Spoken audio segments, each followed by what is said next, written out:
Nothing. You hit Peter Kofat a little bit early. Peter who? Cofield? Yeah, Cofield. You first sounded like you said Peter Colfax or something. I couldn't remember if it was Kofax or Cofield, so I tried to do a combo. What you try to do is you try to just like mumble. Yeah, I did. So what? You didn't think I'd catch it? You know, I'm one of the most tuned in people audio wise. Here he is. Here comes Fest. I was getting ready to call your cell to ask you where the hell you were. It was a rough ride this morning into work. Wait a sec. Why Fester, first of all, what was the little wall? You were doing like a penguin shuffle. I saw that. Fester's walking down the hall into our crap bag studio here, and Fester's doing like a little penguin waddle. Can you explain? All you need is a cane and a monocle. Yes, it was. All right?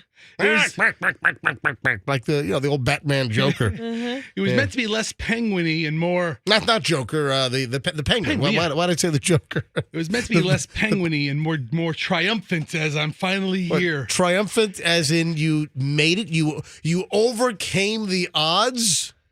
So I miscalculated my gas tank. And dude, you ran out of gas again? No. What? I could have. I got the third ding on my. What do you mean the third ding? On my idiot dashboard, it ding when there's 40 miles left. Oh, and then it double dings when there's 30 miles left? Does it triple ding when there's 20 miles left? I think it triple dings when there's like fumes left. Like fumes. So I'm on the bridge. You fuming idiot is what the display ought to say. And Festa, this is your brand new 2010 Cadillac El Barjo. What model do you have of your 2010 Cadillac? It's the El Barjo de Gordo version for fat passengers. El Barjo de Gordo. So I'm on the bridge and it's like ding, ding, ding, now, ding. And this car has been pretty good, right? Oh, yeah. Because remember, Fester finally gave up on his 2004 Lincoln Town Car. It gave up on me. Right. And then you moved on to the Morty Seinfeld Cadillac, like a Sedan DeVille or whatever the hell. What is it called again? It's a DTS. DTS. Okay. Yeah. All right. So. Yeah. I realized when I started I was already on the bridge when I realized this. Holy crap, I am really low on gas. How about you realize it yesterday? How about when you're heading down 4th Street or heading down MLK and you can go to the Wawa on 4th, or you've got the Circle K if you go out the MLK way, right in that Publix parking lot. What is that, Gateway something or other? Why didn't you figure it out then? I figured it out the day before yesterday. I'm like, oh, I should get gas sometime tomorrow. Yeah, you should get some gas. Which I didn't do. And then I'm thinking, do I want to gun it and go as fast as I normally do to work? You know, officer, yes, I was speeding because my needle's on E, the little light came on, my car is dinging, and I didn't want to run out of gas, so I jammed the accelerator to the floor, and just to be able to... The logic is that if I jam it, I'll at least coast farther once I run out of gas. Right. I don't know about that, because I find that when you jam it, I find that it really eats it up. Believe me, I'm a low. Well, guess what? You find that? That's because it's called science. Yeah, I'm a limit. I'm glad. Physics. Yeah, when you jam the accelerator down, you rev up the RPMs. Do you know what RPMs stands for by any chance? Rude people must stop talking. No, that would be RPMST. I'm just looking for RPM. RPMs, rhythm per minute. Okay, hold on. You have no idea what an RPM is? I am not. You guys have all these. Have you noticed you have all these car talks all the time? Car talk. And I'm just like, I am not a car person. I drive one to work, and that is the extent of my car knowledge. RPM is revolutions per minute. And this is a big revolution. I had no idea. Revelation. It's a revolution. Revelation. It's a exactly. All right. So what's harrowing about this? Well, why was it a rough ride in? Because I'm thinking, no. The right thing to do for my car is to go at speed limit, maybe slower. Because I was only 30 seconds, maybe a minute behind the beginning. On any car, and I don't know if it's published anywhere, but on any car, and I don't know if the computers were accurate where it would show you like how many miles you get to the gallon based on your current speed. But with any vehicle, there's a sweet spot where the fuel consumption is the most efficient. So there's going to be a speed, and of course there's going to be wind drag and resistance and weight in the vehicle. Right. Yeah. Like, not only are you a heavy dude, but your trunk, is it still loaded up like a freaking dollar store back there with all kinds of crap? It looks more like a Dollar General now. I got some nicer things. When gas prices are high, all the TV stations always run those obligatory reports. How to get the most out of a gallon of gas, and make sure you don't have excess weight in your vehicle. And I always think, well, then Fester shouldn't be driving it. No, it shouldn't be at all. That's exactly. Stay at home. No, but you're supposed to take heavy window unit air conditioners out of the trunk of your car, or if you've got any decorative landscaping boulders in your trunk, take those out. Leave the pavers. Yeah, exactly. Don't take them with take the pavers out. So, I'm like, do I drive faster and I'll get there in plenty of time? Do I go a little slower, maybe conserve the gas? But then I was in the car on 4th Street listening to you play the Peter Cofield song. Yeah, and I'm time thinking, to get up, get out of bed. And I'm like, oh, crap. And then I know. And all the old nostalgic.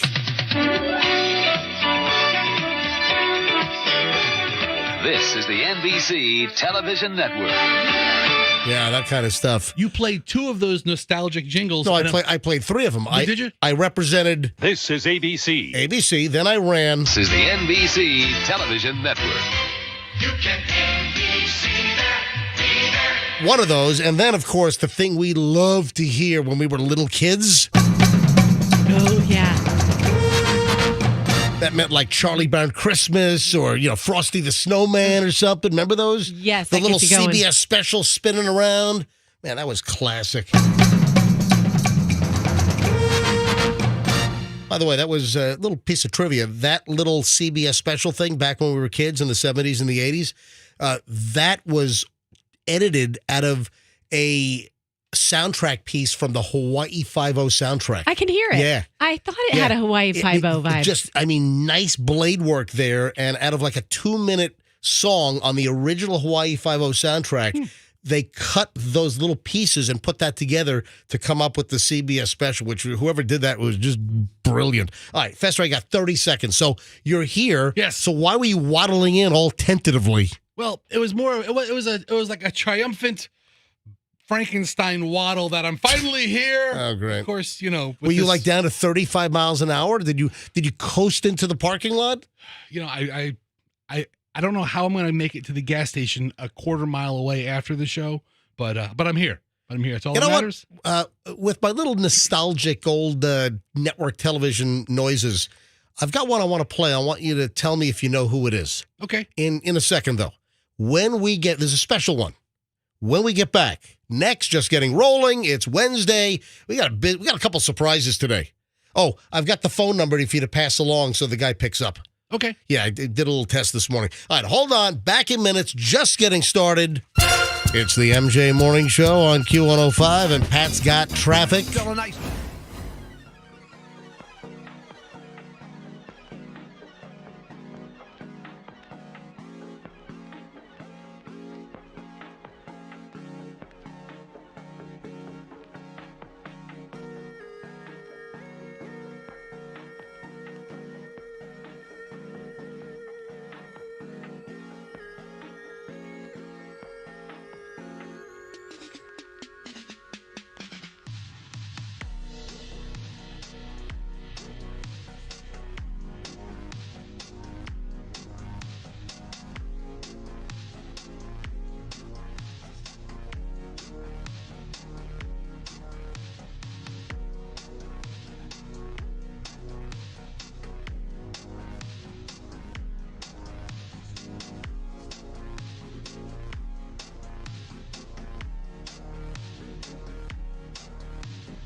Never followed up on the Red Lobster all-you-can-eat lobster for 2 hours contest, where apparently they were going to notify people on social media, boom, it's time to, apply or enter the contest? And then I heard nothing about this on yesterday's program, and that would have been on...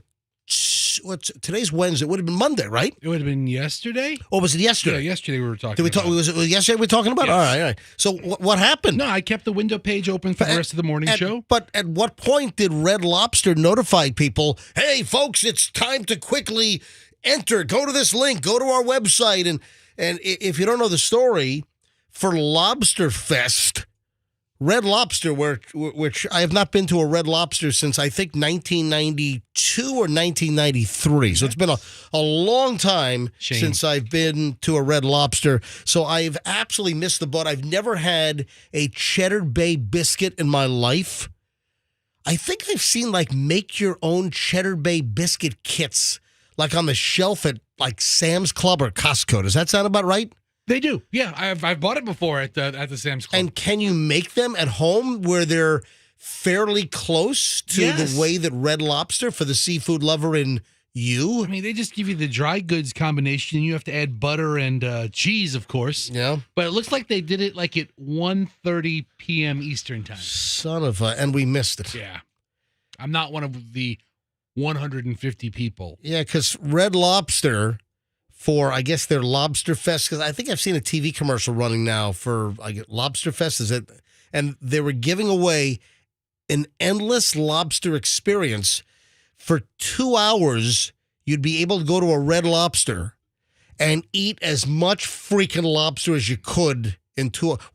Actually, there were some parameters. Couldn't you have 12 1.25-pound lobsters or something? That was the limit on the lobsters. And the actual whole steamed, you could have 12 anyway, and then you could have the rock lobster, whatever they call that. There's some cutesy name that some of these places use for that cheap lobster. What is it? Langostino?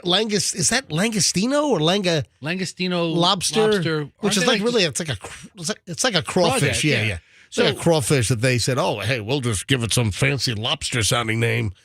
But they were only giving away 150 of these experiences nationwide, which seems a little light. How many Red Lobster locations are there nationwide? Rox, can you look that up? How many if I were to guess, how many Red Lobsters are there? I would say there are 2,225. Oh no, I think it's way high. You do? Yeah. I think it's 751. Are you serious? I thought I saw yesterday. Oh, that's not a lot. 750. Oh well, then I'm way the freak off. Maybe I am. I don't know. But here's the big news. Roxanne, please. How many Red Lobsters are there nationwide? This is an important. 649. Oh my God, that's low. I mean, it's not like there's one in every corner. There might be one or two in a city. All right, yeah. Well, you think about it, subways. Aren't there 27,000 subways in the United States? Yeah, but they count everyone that takes up half a gas station. Yeah, it's true. It's not freestanding. You got a little counter in the corner of a convenience mart. It's a Subway. So the big news is yesterday, Red Lobster announced that Endless Lobster Experience is coming soon for everybody. What? Coming soon. Endless Lobster Experience to Red Lobster. Yeah, but it's probably an even more truncated, limited experience. Or it's $100. Oh, wait a sec. That's right. Because they were... Did you have to pay for the... Or that was... for the contest yesterday... They were just giving away 150 experiences nationwide, right? Yes. But now you're saying that Red Lobster is going to have the Endless Lobster Experience, but you'll have to pay for it. Is that what you're saying? There's a website, endlesslobsterpass.com. Okay. And you click that, and it kind of it's an announcement. Now it's another freaking tease coming soon. Yeah. But Andrew, turn your mic on. Andrew, do you have some insight that there's going to be a cost now? Which would make sense. Right. Oh, yeah, no, I'm just saying it makes sense. Right, but you don't know. You're just speculating. Oh, so Andrew... They're not going to give it free to everybody. No, of course not.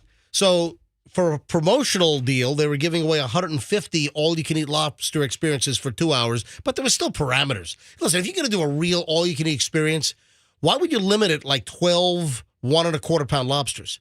What if you got some kind of just glutton, something out of the movie... what was the 7, right? Was that 7, right? Oh, 7 with Brad Pitt. Yeah, was gluttony. Gluttony, of course. 7 of course. days. So, the guy ate himself to pieces. Yeah, well, why wouldn't you allow like max? If someone could go in there and in 2 hours eat 39 lobsters, well, so be it. Well, I mean, do you want to be responsible if then they have to get their stomach pumped or like get sick? That's life, man. That's the way it goes. too bad, man. It's called personal responsibility. It's not Red Lobster's fault or any establishment's fault if somebody gorges themselves and explodes like a Monty Python movie. I agree, but in today's day and age, someone's going to take it upon themselves to then go sue Red Lobster for their behavior. I can't eat another bite. I'm going to wafer thin after dinner, man. So I guess we're speculating now that Red Lobster is going to offer the lobster pass and probably, again, limit the number of actual whole Maine lobsters you can eat and then offer up like different lobster, cheapy kind of little. That's what I'm guessing. When do you want to go to Red Lobster? When do you want to cross the Cheddar Bay biscuit off of your bucket list? I went to Olive Garden with Michelle on Valentine's Day for the first time in about 30 years. So I guess I can add another property, a former Darden property. Olive Garden is still Darden. Red Lobster was spun off and sold from Darden. All right, so Fester, you and I, Red Lobster at some point? Let's go. Yeah, all right, maybe. Let's go. Maybe sometime in the next 5 years. We'll leave the annoying wives at home, leave the kids at home. I really probably need to. Is a Cheddar Bay biscuit life-changing? It's pretty damn good. All right, let me play this sound effect, and I want to know if you guys can identify the voice, just out of curiosity. With some of the little nostalgic, little dopey things I drop in on the show. Do you know whose voice this is? This is NBC. Oh, yeah, of course I do. Who is it? It's Casey Kasem. That's correct. Yep. I have an ear as well. Yep. This is NBC. That's like from 1981 or something. And Casey used to do a lot of VOs for NBC television, yeah. All right, 6:29 at the MJ Morning Show. So Fester is going to have Kiwi number 3 today. I'm telling you right now, Roxanne, I don't know if you agree or disagree, but anecdotally, after really just day 1, Fester seemed friendlier on the air. After, over the last 6, 8, 10 months, just getting a little more ornery on the show. So after day 1 of eating the kiwi, I think you were better. And day 2 was yesterday, and I think you are better. Yeah. And today is day 3. In about an hour, about 7:30, Fester's going to start munching down on kiwi number 3. And all this stems from some cockamamie story that we saw. New research is out that if you eat kiwi for as little as 4 days in a row, it improves your mental health and it affects your attitude. You become more positive, a better mental health outlook. So we decided to try it out on Fester. And I don't know if we have any real science here, but from a complete anecdotal standpoint, it's almost like it is working. He greeted me with a smile. I mean, that walk, he walked in with his penguin confidence walk. That was like a good mood thing, right? That was fun. Yeah. And then you called us twinsies at one point. That's like his, I know he's really happy with me if he calls us twinsies. Calls who twinsies? Me and him. It's like a little inside joke. You guys well, I've never heard that. What? Whenever Roxanne and I wear the same color shirt, we acknowledge that, oh, look. Same color shirt that you're twinsies? Yes. And yes. It's like Arnold Schwarzenegger and Danny DeVito, except not a height deal. It's more like every other deal. It's like a width deal. It's a beauty deal, also. See, that's nice too. Oh, I was talking about myself. Okay. Oh, look at that, Fester. Look, you're so nice and affable these days. It's a whole new Fester. What is going on, Fester? Do I have to eat kiwis forever now? I think so. Is that it? Yeah, I think this is your breakfast. We might require you to eat a kiwi every day so you're a little friendlier and less grumpy. Because listen, you're always jolly and jovial, and then it just like the less than a year, you just become a little more angry and pissed off on this show. That's all I'm saying. Yeah. All right, early morons in the news next. Got a couple of surprises this morning. We are going to have an answer on the FBI hostage training at Derek Jeter's old house on Davis Islands. I said, get me Casey Ellison on the phone. You know, kind of a mover and shaker here in Tampa Bay, big construction dude. And turns out his phone blew up because we were talking about him on Monday and Tuesday. And we heard that his phone blew up. All like people that know him. Hey, man, MJ Morning Show's talking about you. They want to get you on the show. The dude's agreed to come on the show. I think it's fantastic. So we're going to be able to ask him about this report that the FBI is going to do like a hostage training exercise at Derek Jeter's old house before they knock it down. And we're going to get the whole deal a little after 8 o'clock this morning. Looking forward to that. All right, 6:32 at the MJ Morning Show. Early morons of the news next here on the MJ Morning Show on Q105. If you're making a move.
It could mean only one thing with this delightful, soothing, classical piece from Italian composer Boccherini. It must be time for the early Morons in the News on the MJ Morning Show on Q105. Ready, Fester? I am ready. Yeah, fantastic. All right, here we go. In no particular order, just, phenomenal morons. Guy breaks into a business at 1:20 in the morning and tells police that he was approved by a higher power to do so. Well, if you're going to break in, you definitely need that reference. Which higher power do you think we're talking about? I think he's probably going the religious route. God! Yes. What did God tell him to break into? Oh, let me give you the full story here. He was arrested again for trespassing. This guy apparently is a habitual offender. This dude was arrested again for trespassing on the grounds of a library in Ohio, and he explained to police that he had permission from God. God wanted him to read. Well, hold on. Let me be a little more clear. He told police, the guy's name is Carnell Gittens. Carnell. Carnell. C-A-R-N-E-L. Carnell Gittens. He's going to be Gittens his sentence. Yeah. He claimed that he had checked in with Christ. I mean, that's the guy to check in with. So he busted into the library. He's trespassing. And apparently he checked in with Christ and told police that he, quote, secured permission to break into the library at 1:20 in the morning early last Saturday. Yep, 28 years old, arrested outside the public library in Sandusky, Ohio. Oh. You know, that's an unfortunate name because whenever I think of Sandusky, Ohio, I think of that kid toucher, Jerry Sandusky from Penn State. Yeah. You know? Yeah, and I know quite a few people from Sandusky, and you know what? It's funny you say that. Why the hell do you know all kinds of people from Sandusky, Ohio? I don't know. I mean, I just know like a family and friends who were from Sandusky, and I feel like I met them years ago, and I feel like they led with it more pre-scandal. From Sandusky. Yeah. Oh, and then after Jerry Sandusky and the whole Penn State like kid touching scandal. Yeah, then it's kind of like muted a little bit. That they kind of backed down on the Sandusky man. From the Midwest. Did Jerry Sandusky ruin Sandusky, Ohio? How could he not have? Yeah. He's like the biggest creep in the world being named Tommy Tampa. Exactly. Exactly. I'm from, the suburb of St. Petersburg. Yeah, all right. Yeah. Palm Harbor. Yeah, so this Gittens guy, 28 years old, was busted outside a Sandusky, Ohio library, trespassing. On this particular occasion, I guess they caught him. I think he had broken in numerous times, so this is like a habitual thing for this guy. And this time around, he was also charging his phone in the public library outlet. What's the benefit of breaking into the library? I don't know. I mean, you can have anything they offer for free during regular business hours. He's broken in. He's also like gone into an area which might have like an exterior vestibule with a power outlet and then plugged in his charger. It's still trespassing. Yeah. Mm-hmm. People think that, and I know there have been arrests in the past, like a theft of service. You can't just walk up somewhere and plug in your phone charger or a microwave oven or whatever the hell you want to plug in. You just can't do that. I mean, that's power. You're making their power meter, go round and round and round. Now, albeit it's not going to be a whole lot for a phone charger. We should do that. But still. We should go to libraries with like rice cookers. Do you remember years ago something came up? And we had some kind of story. Fessy, you'll probably remember this. It was probably during the original run of the MJ Morning Show. Some kind of story had come out about how much energy you're wasting in your home with stuff that's plugged in that doesn't need to be plugged in, like appliances that are not used frequently, but you still plug them in, or even AC adapters, phone chargers, that it's not a ton of electricity, but if you have things that are plugged in, it's still consuming electricity when it doesn't need to consume electricity. Wait a second. Are you telling me that if I have, for example, an air fryer plugged in and it's turned off, it's still taking a little bit of electricity? In a lot of cases, if there might be a clock or a digital display, or even if it doesn't have some outward apparent use of electricity, just being plugged in, the circuitry could be warmed up and it could actually be using some juice. So yeah, it might be negligible, but if you got all kinds of crap plugged in your house, could it account for a couple of bucks a month on your power bill? Certainly. If you're not using it, then unplug it. Simple as that. All right, one last Morons in the News item here. And, Roxanne, this would be, I guess, closest to you because of your kid's age. Your kids have been toilet trained for a while, right? Yes, thank goodness. You've got a 4-year-old and a 6-year-old. Mm-hmm. And at what age were they potty trained? It always happens this way. The baby was potty trained earlier, and Evelyn took a little bit longer. All right, so how old? 2, 3. Ooh, 3. Oh, my, 3 to get potty trained? That's late. 2. That's like it's like all Arrested blur. Development. When you're a mom, it's just a blur. Like I can't. I'm okay. still working on potty training issues myself. I do know sometimes they still want me to wipe their butt. So does that count? Oh, God, stop, please. All right, so here's the deal. A Facebook mommy group stirred up all kinds of crap, well, literally, because a woman shared a recent situation she witnessed in a public park. So there's a park where, the moms bring the kids to play. They've got the little, Playground like equipment. Exactly, Yes, that's the word I'm looking park, for. yes. Yeah, park, playground equipment. And apparently horrified mothers watched another mother work on the potty training of their kid and just allowed the kid to just poop right in place, right in the middle of the park. What? Yeah. It's like, they went off a little bit to the side and you can do it. You can go to the bathroom. And like they watched this like 2-year-old drop like the diaper and just poop right in the park. That's awful. Yeah, then this was brought up on a mommy Facebook group, and then all kinds of comments rolled in that the mother's behavior was outrageous. Toilet training in a park. Ugh. Have you ever heard of families who have dogs, and especially I think it's more frequent with boys, but the dog goes outside, so the little boys start going outside? And have you ever heard families do that? Like we don't have a dog, but I know I have had people I've met over the years have been like, yep, little Johnny, he was imitating Fido, and Fido goes out and goes potty, and so does little Johnny. You haven't heard that? What? Are you talking about like when Hudson hits a bush every Hold time on. he goes out of the house? Maybe so, but you don't have a dog. You kind of like do it in tandem, so when the dog poops, you poop? That's a potty training tactic? I don't know if it's in tandem as much as it is outside together. What? Yeah. I don't know if it's... Wait, where did you hear this?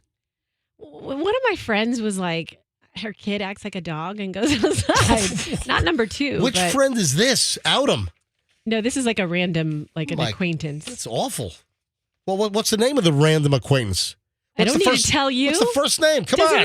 matter. It doesn't. It's irrelevant to the story. The point. I know I've heard more than one person say that too. Like, terrible. oh yeah, my dog goes outside, and now Luke. I don't want to say Luke. That's Froggy's kid. Now, Tom goes outside. Oh yeah, Tom. A lot of kids these days named Tom. It's a real popular name. A lot of 1.5-year-olds named Hey Tom. I don't want anyone to feel like I'm calling them out. Yeah, of course, because you don't want to offend anybody. 6:51 at the MJ Morning Show on Q105.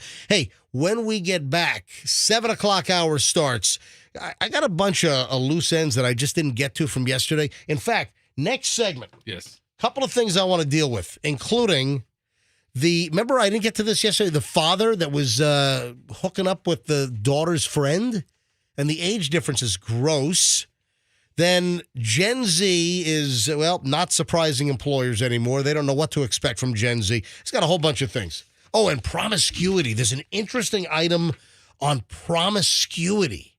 So all that next on the MJ Morning Show here on Q105. Stand by. If you are looking for a...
What illicit drugs have you done in your lifetime career? Doug's a spokesperson for our family, and he's done zero. No, I'm not asking about Doug. I'm talking about Doug. I'm not talking about Doug. I'm not talking about me. I'm not talking about Doug. I'm talking about you. I've done zero drugs.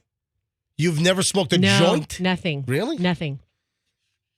Because I've mentioned this. It's really amazing. My friends, and I've talked about this on the show, my friends from my high school days, we've kind of rekindled. We're in a group text, and there's always, a text or two going, back and forth. Seems every day now.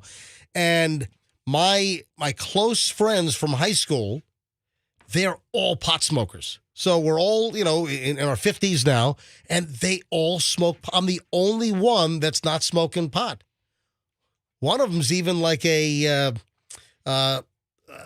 public defender. Some kind of bigwig public defender? Yeah, I'm not going to mention the city, but one of our friends, and he's public defender. He lights up a joint.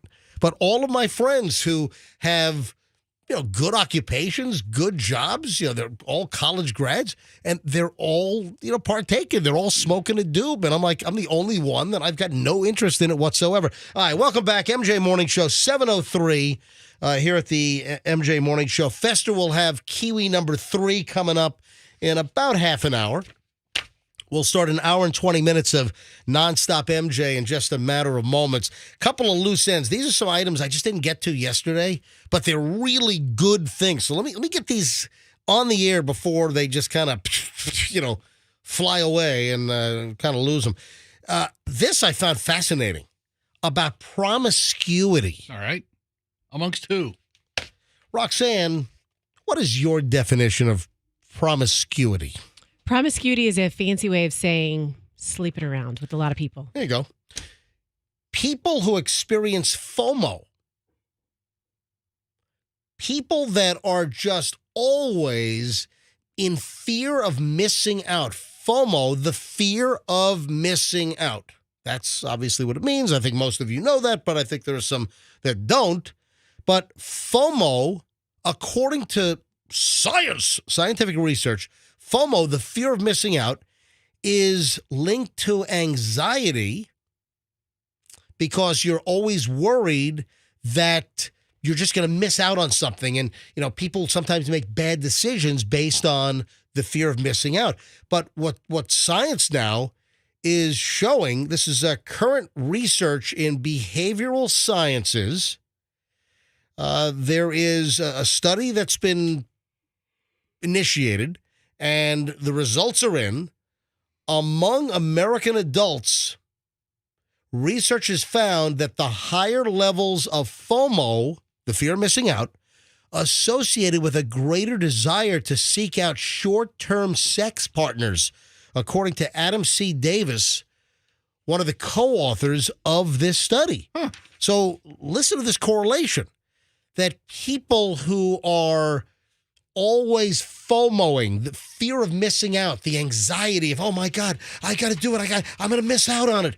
That those individuals tend to be more promiscuous. Well, that makes sense because it's like, okay, if I had the opportunity to do this now, I better take it because it might not come up again and I might miss out on it. Oh, it always comes up again. Now, I'm sure, listen, FOMO has always existed, but it really has been kind of pinpointed, named.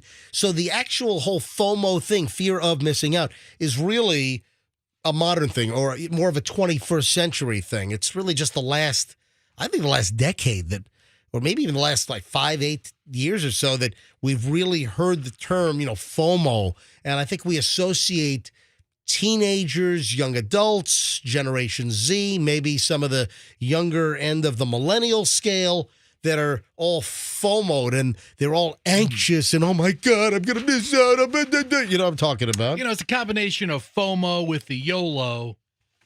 Oh, that's right. Yeah. FOMO YOLO. When you mix them together, you YOLO. get FOMO YOLO. You know what YOLO is, right? You only live once. Exactly. FOMO, fear of missing out. YOLO. Yeah. You only live once. Exactly. All right, moving along here. Speaking of Gen Z.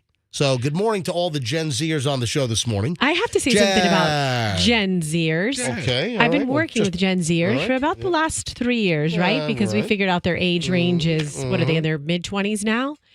And it took a lot for us to figure out what the age of Gen Z is. Yes. Well, for someone who was making a smart aleck comment about it. We were searching long and hard. We couldn't figure out what the age of Gen Z. Dr. MJ, I've just gotten the results from our laboratory. What are the ages of Gen Z, Fester? We have now uncovered them. Yes, please. Roxanne. This could earn you a prize, maybe a Nobel Prize. I love this ridiculous improv we're doing right now, but you do realize every time we talk about Gen Z, MJ, you're like, Andrew, what years are they? You always ask what years they are. So much so that one of our listeners Who is this imposter in my laboratory? Please get out.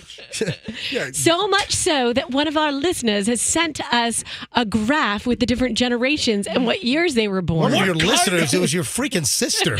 She's a listener. What do you mean one of our listeners? Your sister. And it was the most convoluted graph I've ever seen. It was ridiculously hard to read. Generation Z is 1997 to... Please read the research like a British Okay. Scientists.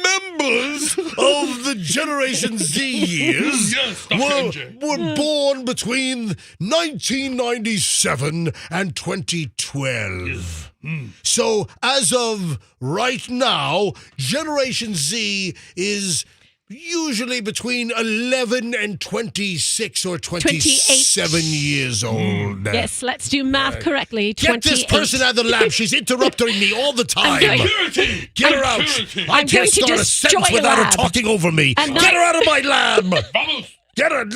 Eject her. Okay, well, I have to tell you guys, Yes. I've been working with Gen Zers for the past The worst 3 timing years. of a radio personality ever. And says the I'm so sorry. person who takes breaths and then glares at you if you start talking again Easy, and everybody. talks over and over and over you every time you're trying to Back tell your a story, quarters, so you don't everybody. get any Jeez. rhythm in. Back to your quarters, everybody. That's the fact. All right, so- here oh it my is. I've been God. working with Gen Zers for the past 3 years, and I have to say, before I don't know where this angle you're taking is, and there are things to make fun of every generation for. However, my observation is they're super sweet, really nice. They're much more compassionate.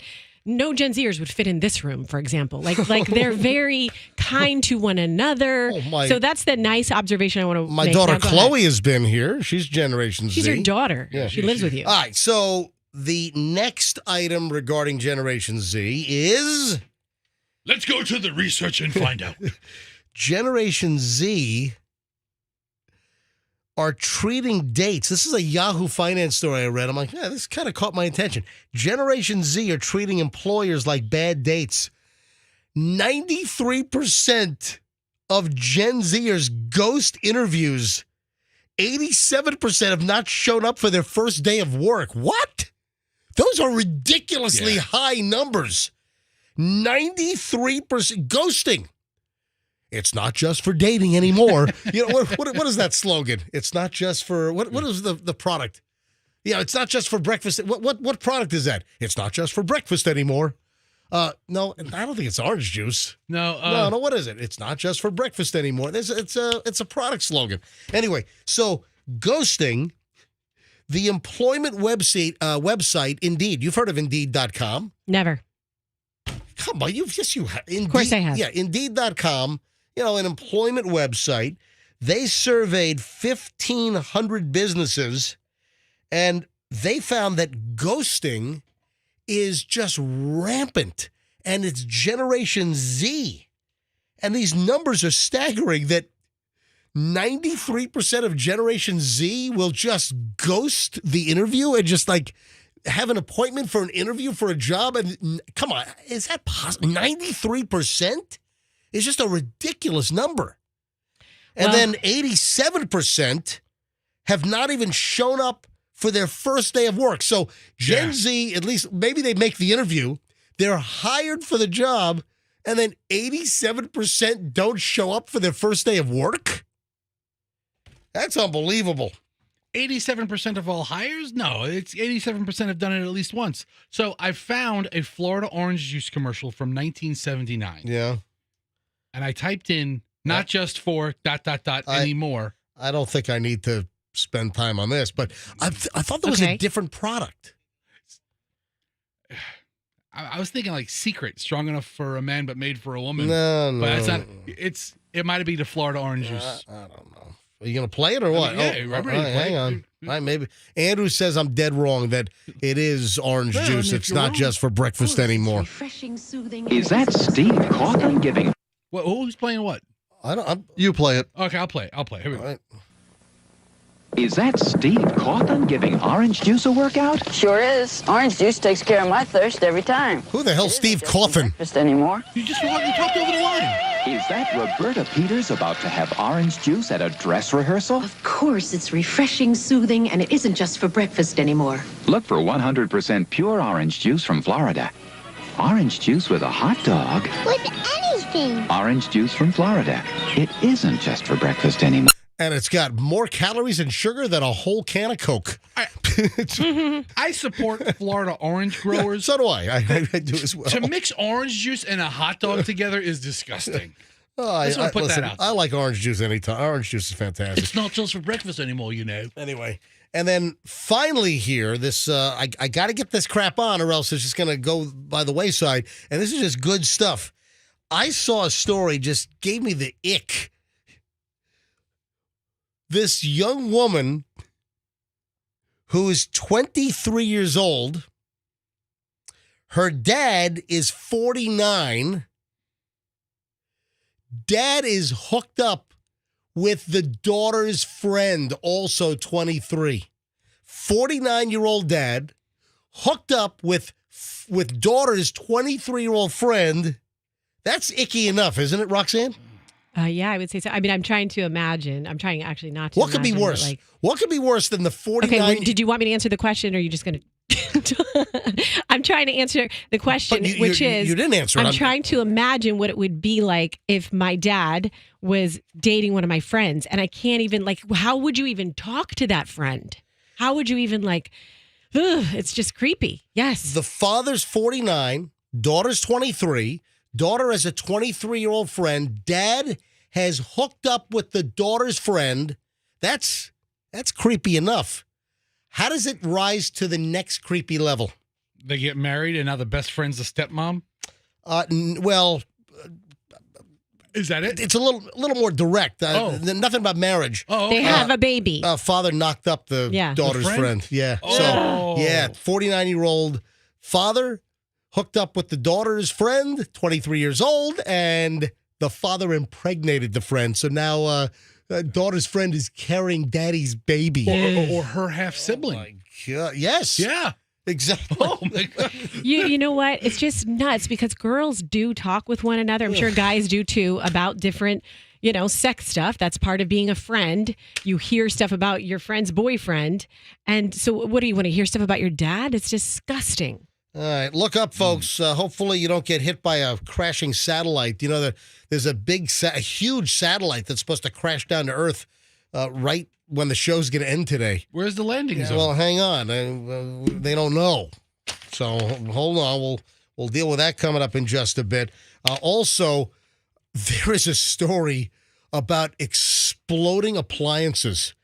Are you going to get impaled with glass when this kitchen appliance explodes? This is a nuts story. This is absolutely insane. And we'll get to that next on the MJ Morning Show. We start an hour and 20 minutes of nonstop MJ. Oh, and I have the most screwed up story of the day next. The most screwed up story you're going to hear, I guarantee, today and probably all week. And that's next. And Fester's going to eat kiwi number 3. Roxanne, do you have the produce ready? It's in the fridge. Fantastic. Go get it. We're back in minutes. An hour and 20 minutes of Nonstop MJ starts next here on Q105. Stand.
Oh, I'm running about 3 minutes late, starting the hour and 20 minutes of Nonstop MJ. I know my wife is my biggest critic because, she always says, hey, give me the times that you're on. So if I doze off, I can set the, alarm clock on my phone so I don't miss the content. I know I'm running a little late. We went long in the last segment because we had so much stuff to cram in. In fact, little residual. Welcome, folks, MJ Morning Show. And right now we are starting our hour and 20 minutes of non-stop MJ. So just because I'm starting it a couple of minutes late doesn't mean you get short shrifted. I'll go longer at the back end. So hour and 20 minutes at least of non-stop MJ right now. So one of the items that actually took us long in the last segment was the Gen Z story. And it's a ridiculous number about the percentage of Gen Zers that are ghosting interviews, meaning they set up an interview and then they ghost the employer. They don't even show up for the interview. And then the other number is once they actually show up for the interview, then they ghost the employer on the first day of work. They don't even show up. So one of our clients, one of our advertisers here on the MJ Morning Show, Wade Sweikel, who is the CEO of Two College Brothers, is on the line. He just phoned in. He texted me, said, hey, I'm calling in on this. And he's like, you're 100% right. So let me grab Wade on line one. Wade, welcome back to the MJ Morning Show. How are you? Hey, MJ, I'm good. Good morning. How are you? All right, so you just heard the Gen Z story, and you texted me, and you're saying it's 100% accurate? 100% accurate. We joke about this in our office, and I mean, it didn't always used to be that way.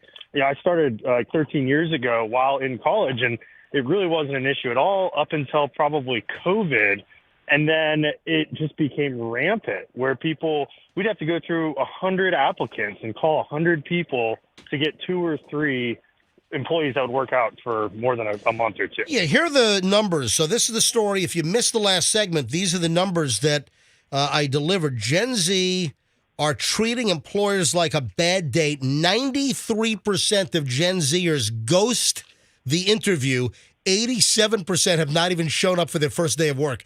But what this means is you're going through so many folks to staff Two College Brothers. It means that you are really going through so many people. You're really getting employees and team members that really want to work. So you're going through so many folks that your quality control is obviously pretty darn high. Well, yeah, I mean, and that's part of the issue with us too. I mean, it's an issue with all moving companies. I think all home service companies, but we are very selective. We require our people to pass drug tests, background checks. They have to check a lot of boxes.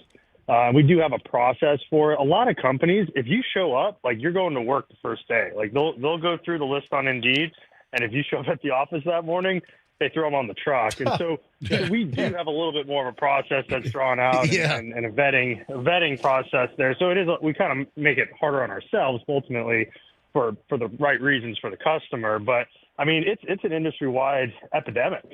We came out of a pandemic and now we have this Gen Z hiring epidemic, and a lot of them don't like to talk on the phone. We had actually hired a salesperson, probably Gen Z or maybe a young millennial. He came in for his first day, stayed until lunchtime, left for lunch, and then never came back. Wait, do you want to know where this comes from, this problem? It's just because they can't deal effectively or as effectively as we can with the in-person interaction.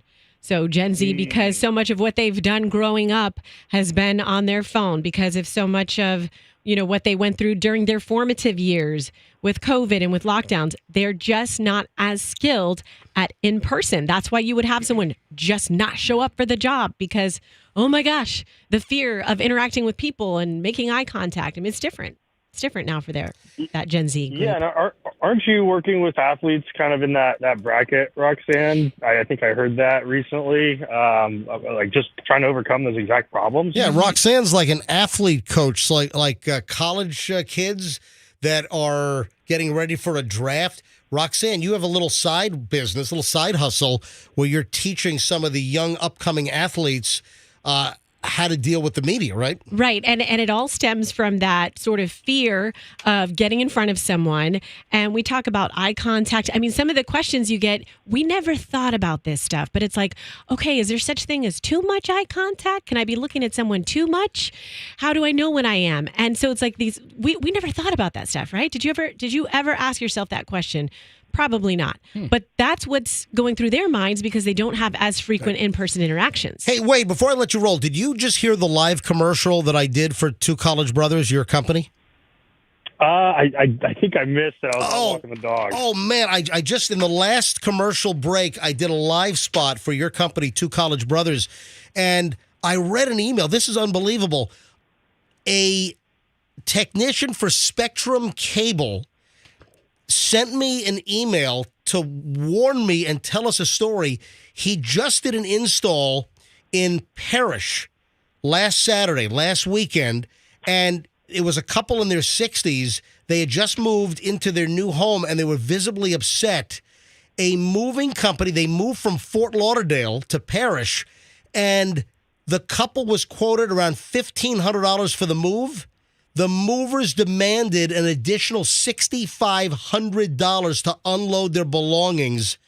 Wow. Yeah, asked them. That's illegal. That's criminal. Well, they called the Manatee County Sheriff's Office, and apparently they said it was a civil matter and they couldn't do anything about it. So maybe they need to follow up with, like, the Attorney General.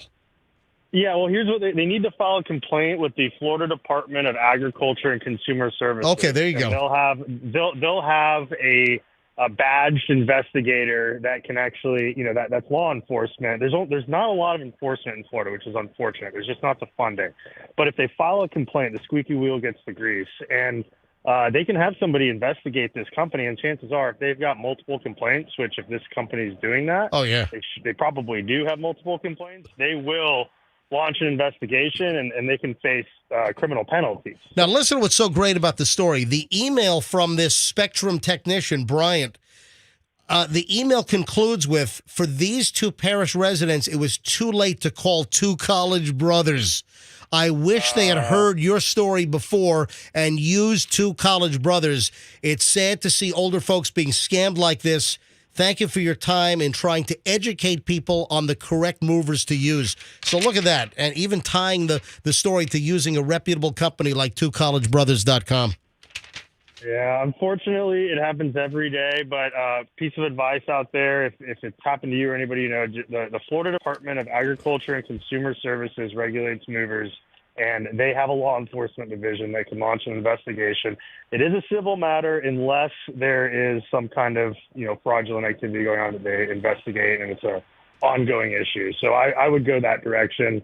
But they should also have a case in court, too, because the DOT only allows you to raise prices 10%. I'd have to look at the wording in the contract and stuff to see if they're covered. But if it was a interstate move, or if it was a flat rate move, they can only charge 10% more than what the quote said. So just a little bit of advice for any listeners out there so that nobody gets stuck in that situation. Wade Sweikel, CEO of Two College Brothers. Thanks for checking in on the Gen Z deal. And again, Wade, thanks for being a great MJ Morning Show advertiser with Two College Brothers Moving and Storage. Thank you, guys. Have a great rest of your week. All right. Thanks, buddy. All right, Fester, have you started up? Look, I got it in my hand right now. It's 7:37, and Fester has Kiwi number 3 in his hand. If you're following along, or if this is the first you're hearing of it, there was a story out that eating just 4 kiwis, 4 days in a row, 4 kiwis, improves your attitude, your affability. It just improves your mental clarity. Fester's been a little grumpy. Roxanne and I saw the story, so we decided to put Fester on the 4-day kiwi diet, and I think it's working. I really do. I do too. This is just day. You've ingested 2 kiwis, 2 whole kiwis. This is now kiwi number 3. Yes, you're about to scarf down. Tomorrow will be 4. I thought it was going to take until Friday to see results, but I think we saw results after day 1.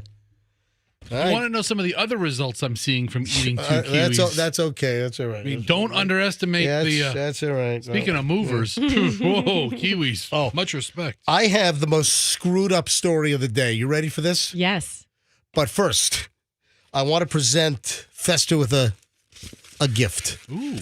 A replacement inside this little styrofoam shipping container Yes. is, voila, What'd you get? the Fester replacement mug. Ooh. Remember Froggy? It's back on the shelf here. Hang on.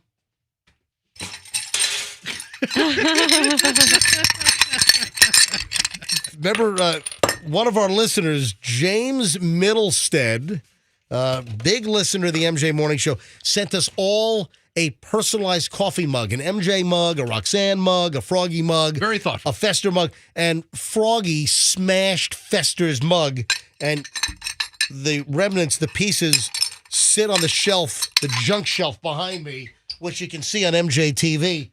Yeah, we have a lot of crap on that shelf. Along with Fester's private cell phone number, 813-310-8444. I get texts all the time. Yeah, sure. I keep meaning to take a photo of myself. Oh, he's dropping all the broken pieces over there. You can hear all of that. There's a lot of pieces. A lot of pieces. I want to take a picture of shards. myself drinking my coffee out of that cup because I do it on Saturday mornings and I really enjoy it. All right, so nice, James. Before we move on, James has sent you a new mug. Froggy's not here, which is great because he'd probably smash this. This is a modified version. Your old one just said Fester. Oh, yeah. This one says, it says Cajun Fester on this one. Look at that. You know, thank you very much for the mug there. I want you to know here, I won't be drinking no coffee out of it as much as I will be drinking some chicory. So, Fester, there's your brand new replacement mug from listener James Middlestead. Ooh, I sit on the front porch of my shack looking over the bayou, counting the alligators, sipping my chicory. Are you ready for the most effed up story of the day? Yes. Lay it on me. This is so screwed up. A mom has been arrested in Memphis, Tennessee. I saw this on TMZ last night, and I'm like, what? Are you kidding me? A mother has been arrested for child neglect because she shared all kinds of pictures online of her daughter performing waxing of the crotches of many clients in the mother's home beauty salon. But wait a minute. How old do you think? Are you following this story? Yes. The mother has a home beauty business. Okay.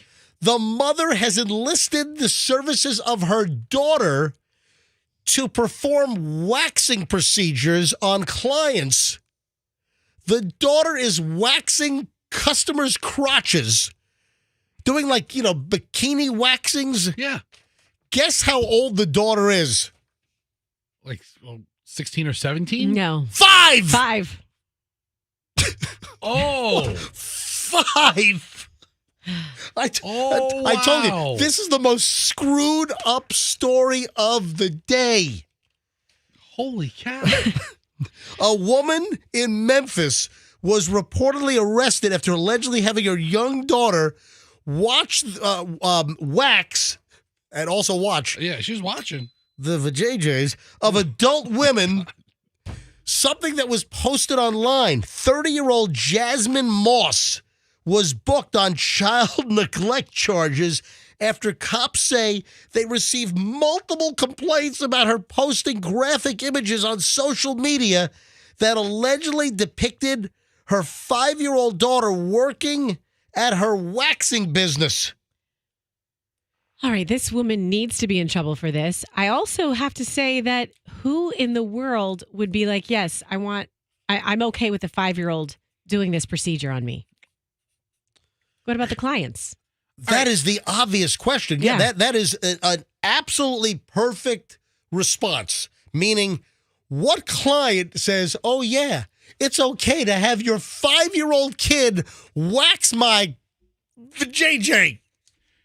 Is it possible that it was bring your daughter to work day? It's your daughter lives at the house/beauty salon day every day. Even if the 5-year-old came on Bring Your Daughter to Work Day, I would not want her waxing my eyebrows for efficacy purposes. You don't want a 5-year-old doing anything. What is a 5-year-old qualified to do? But the mother took pictures and posted the pictures on her social media as like a sort of advertisement. It is nuts. I'm looking at screen grabs. I saw the story on TMZ, and there are screen grabs. There are pictures of the daughter, 5 years old, putting the waxing strips on the groins, the crotches of these women. It's like, what is going on here?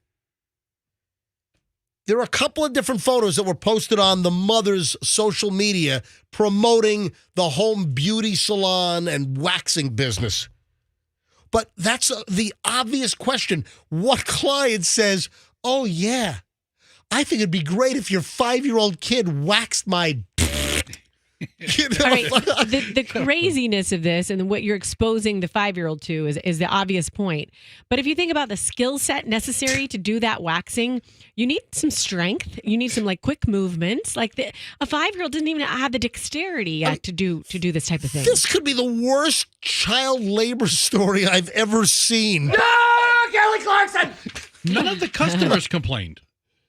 How? How could that possibly be that the clients are not complaining about this? How are they not saying, no 5-year-old? Yeah, I'm not down with this. Yeah, bad idea. Nobody said bad idea? No one? And the mother was bragging because her daughter made $744 in just a couple of nights is what they were, I don't know. In 2 photos, you see the little girl standing in front of what appears to be 2 different women with their pants and underwear off, their legs spread wide open. One, which is incredibly graphic, shows the girl wearing gloves and applying wax to the lady's crotch area. Jeez. I mean, that's like a different spin on career day. The purported post had captions that seemed to reflect that she's proud of her little girl saying, quote, when I say I'm passing down deed and LLCs to my creations, I mean that. This is nuts. This is unbelievable. It's stunning. The mom appears to have had the kid do this for a total of 24 different clients, starting at 7:25 in the morning and had her going for 8 hours. A 5-year-old waxing crotches of adult women. I mean, we haven't even touched on the child labor laws, right? Unbelievable. Yes, unbelievable. This is the crazy. I told you, this would be the most screwed up story of the day. Moving along. So this has happened apparently nationwide. This is like a big, giant warning. And I didn't know about this until I saw this blurb on ABC Action News. You know the consumer reporter on ABC Action News? Is it Jackie Calloway? Jackie Calloway. Mm-hmm. Do I have her phone number? Do I have Jackie? Let me see if I have her in my directory on my phone book. I don't know if I do. Okay. Nope, I got other Callaways, but not Jackie Calloway. But they did a consumer story on ABC Action News about exploding oven doors. And this is an insane story. Really? Apparently, there are at least 900 cases nationwide of GE kitchen oven doors exploding and showering the kitchen with glass from like spontaneous explosions. I mean, you've got some Pillsbury strudel in the oven, or something delicious. That sounds great. Nice crescent rolls. You're baking a ziti or something. You got the poppin' fresh dough crap in the oven. Next thing you know, and like glass is being flung 30 feet throughout your house. So one of the victims is local, right here in the Tampa Bay area. She's 94 years old, and her name is Dolores. You just ruined the joke. Okay, Yeah, tell the the whole joke. joke. Yeah, you Start just- it over. Start it over. you I want to just- hear you- it. you just You were waiting too long. Go ahead. You just spoiled the whole bit. Tell the whole joke. He was setting up. He was setting up a hysterical. Okay, joke. let's hear it. Let's hear it. Pretend like I didn't say that. Just wreck the whole thing. Okay, well, let's just All right. cancel the story then. She has the most 94-year-old name besides Evelyn. Oh, I planned this all night last night and just Oh, I'm destroyed sorry. in 2 seconds. That's why I'm here. The Yeah. whole show prep.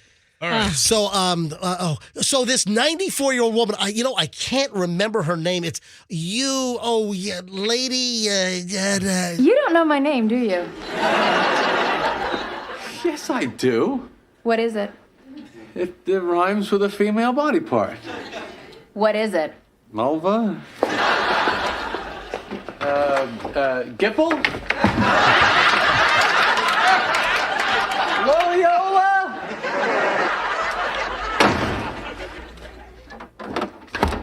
Oh!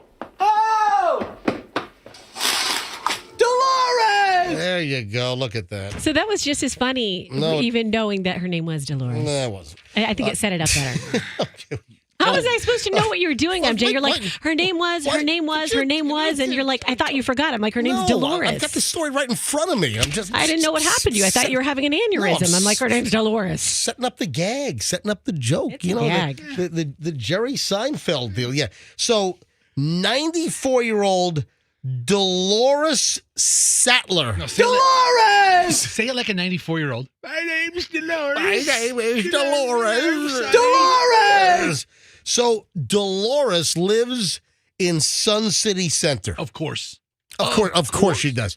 94 years old, and she was just baking in her oven back in December when her oven exploded. Her General Electric oven just blew up. And it's the glass doors. The windows in the doors are just spontaneously exploding. And there are at least 900 cases nationwide of people's GE ovens just exploding to smithereens. This woman, Dolores, had glass thrown 20 feet away in her house. Sure. I mean, she could have been impaled. She could have been cut to ribbons. What if you're standing in front of the oven when this happens? This put your damn eyes out. Imagine you live 94 years and you're killed by your GE oven while you're making, a roast. Poor old lady. Yeah, any word on what she was cooking? Was the food ruined? Sad. Why is this all crunchy? Chewing on shards of glass. Ma, what'd you do different? Yeah. So the oven was only 2.5 years old, and she walked in, and the door exploded. She had just walked in the door, and the oven door exploded from Sun City, and there were thousands of bits of broken glass all over the kitchen floor. And like I said, some pieces were hurled 20 feet away. It's like that tempered glass, Yeah, right? I think it's like a tempered That's why, glass, yeah. exactly. And this happened back in December, and she wants GE to say what caused the problem. And listen to this, GE did not want to cover all the costs. What? How the hell? So General Electric apparently is shirking responsibility on as many of these cases as possible. And according to Jackie Calloway from ABC Action News, customers all over the country are reporting similar stories. Tanya Lowry, she's in Indiana. She turned her oven to 425 to make dinner, and her oven door shattered. It went boom. It was like a gunshot. ABC Action News contacted the Consumer Product Safety Commission and found out that since 2018, more than 900 reports have been filed of glass oven doors shattering and exploding.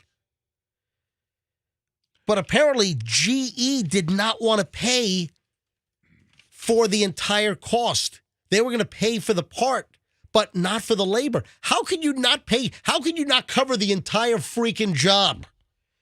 So this is where ABC Action News and the consumer reporter Jackie Calloway got a hold of GE, and they apparently GE denied the claim, but then ABC Action News got a hold of GE's corporate headquarters, and then they said they'll replace the whole oven door free of charge. Yeah, now they'll say that once the TV station calls, but when 94-year-old Dolores calls, like, yeah, sorry, lady, we'll mail you a door. You get it installed. That's really crappy of GE. MG, if GE makes an oven and there's 900 problems, how many are in use right now? There's got to be. Are there 50,000 of these? Are there 100,000 of these? It sounds like a low number. If GE makes an oven, there's got to be 100,000 out there. Listen, I'm sure they sell a lot of these damn ovens. No question. But is it also, this is only GE that we know of, but are other oven doors exploding? No. No other oven door is exploding. That's why this is so weird. And there's been 900 cases. I got the kiwi in my mouth. Oh, I thought maybe a tooth fell out of your mouth or something. I'm eating the kiwi. It sounded while like. I was talking. We bring good things to life. Remember that refrigerator that exploded? Oh, yeah. What kind of refrigerator was that? And then a washing machine exploded as well. I think it was there was a refrigerator that exploded. It's like the refrigerant or something, and it blew a hole in someone's like back wall into the garage or something. Yes, it was in Raleigh, Durham. A fridge exploded. Then there was also a problem, I think, with Samsung washing machines. What is going on with these killer freaking appliances? What's happening here? My God. We bring good things to life.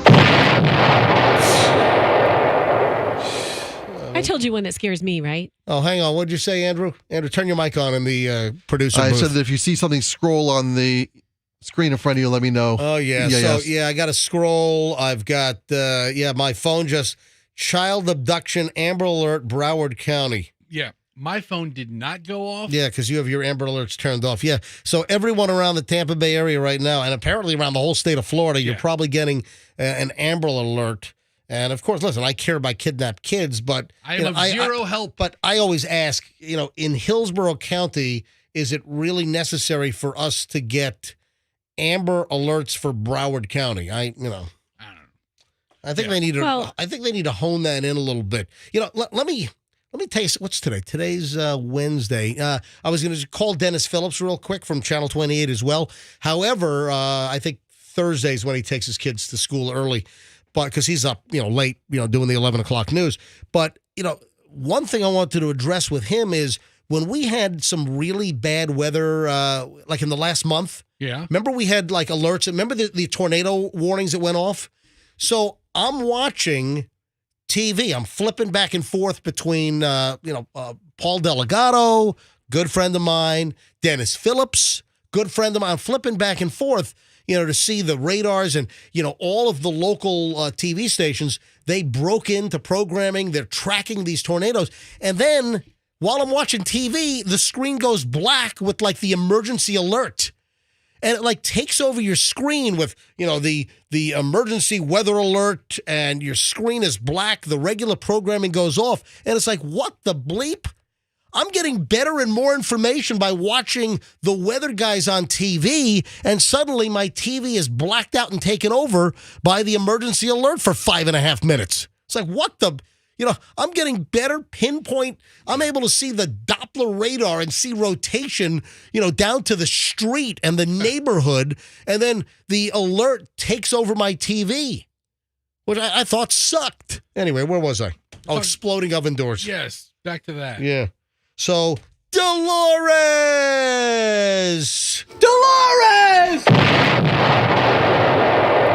Can you imagine to live 94 years, and what if she was killed by her frickin' GE oven? So sad.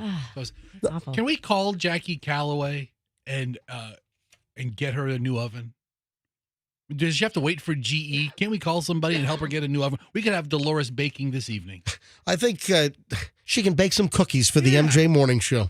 Hello. Her dentures will fall in the dough. You whippersnappers are so helpful. Like big macadamia chips. Anyway, so apparently GE is going to cover the entire cost. How can you shun your responsibility? It just doesn't make any sense. Heads up, a dead satellite is apparently going to fall to Earth around 10 a.m. this morning Eastern time. Don't these usually burn up? Yeah, but this is a low orbit satellite, and while a lot of it might burn up, this is a very large satellite. This satellite is the size of a city bus. Oh, man. Yeah, this is a big freaking satellite. This is like Skylab or something. Yeah, it's been in operation for 16 years, and today at approximately 10 a.m. Eastern Time, according to the European Space Agency, the Heritage ERS-2 satellite was launched, I guess, in 1995. It ended its mission in 2011. It's been floating around, and they've lowered the orbit. And, you know, a lot of the satellites, the communication satellites, are like 22,000 miles up. And this is only like 488 miles up. Then it was lowered to 356. But it's going to crash down today. It's expected to, a lot will burn up in the atmosphere. But this thing is as long as a city bus and weighs over 5,000 pounds.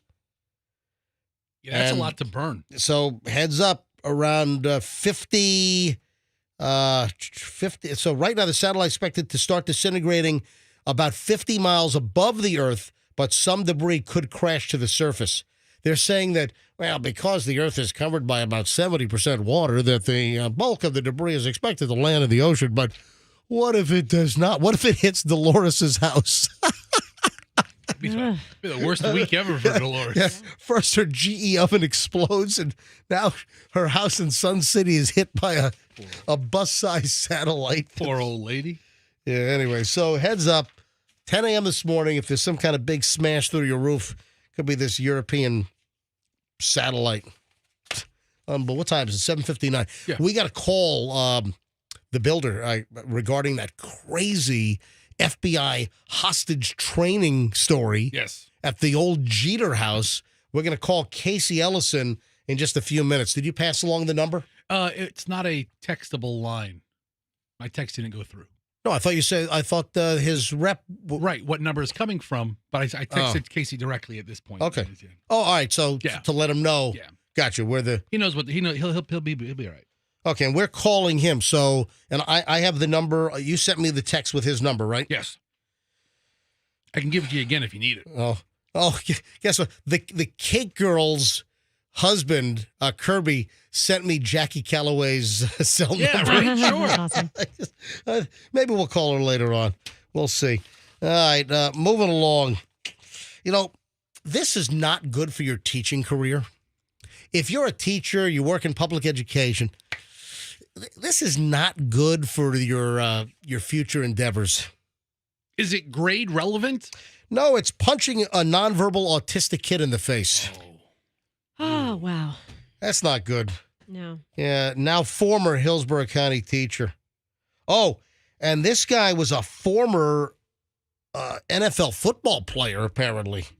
A professional football player. Well, it was NFL. Prache Rodriguez.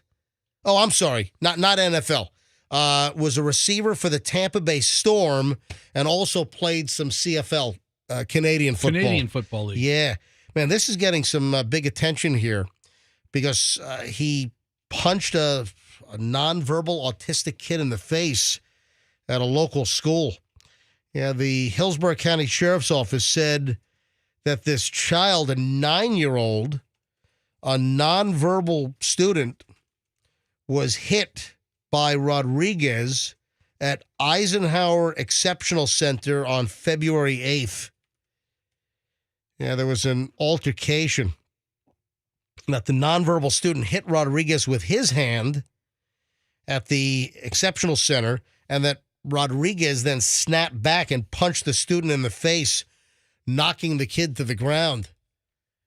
Listen, if you're working with children that have these issues, you might expect some physical outbursts. You got to be prepared for that. Yeah. Your response is not to punch the kid in the face and knock him down. Yeah.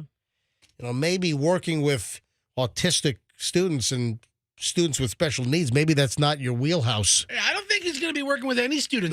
No, he's been fired. No, he's done. Yeah, and then facing charges. Rodriguez was arrested earlier this week.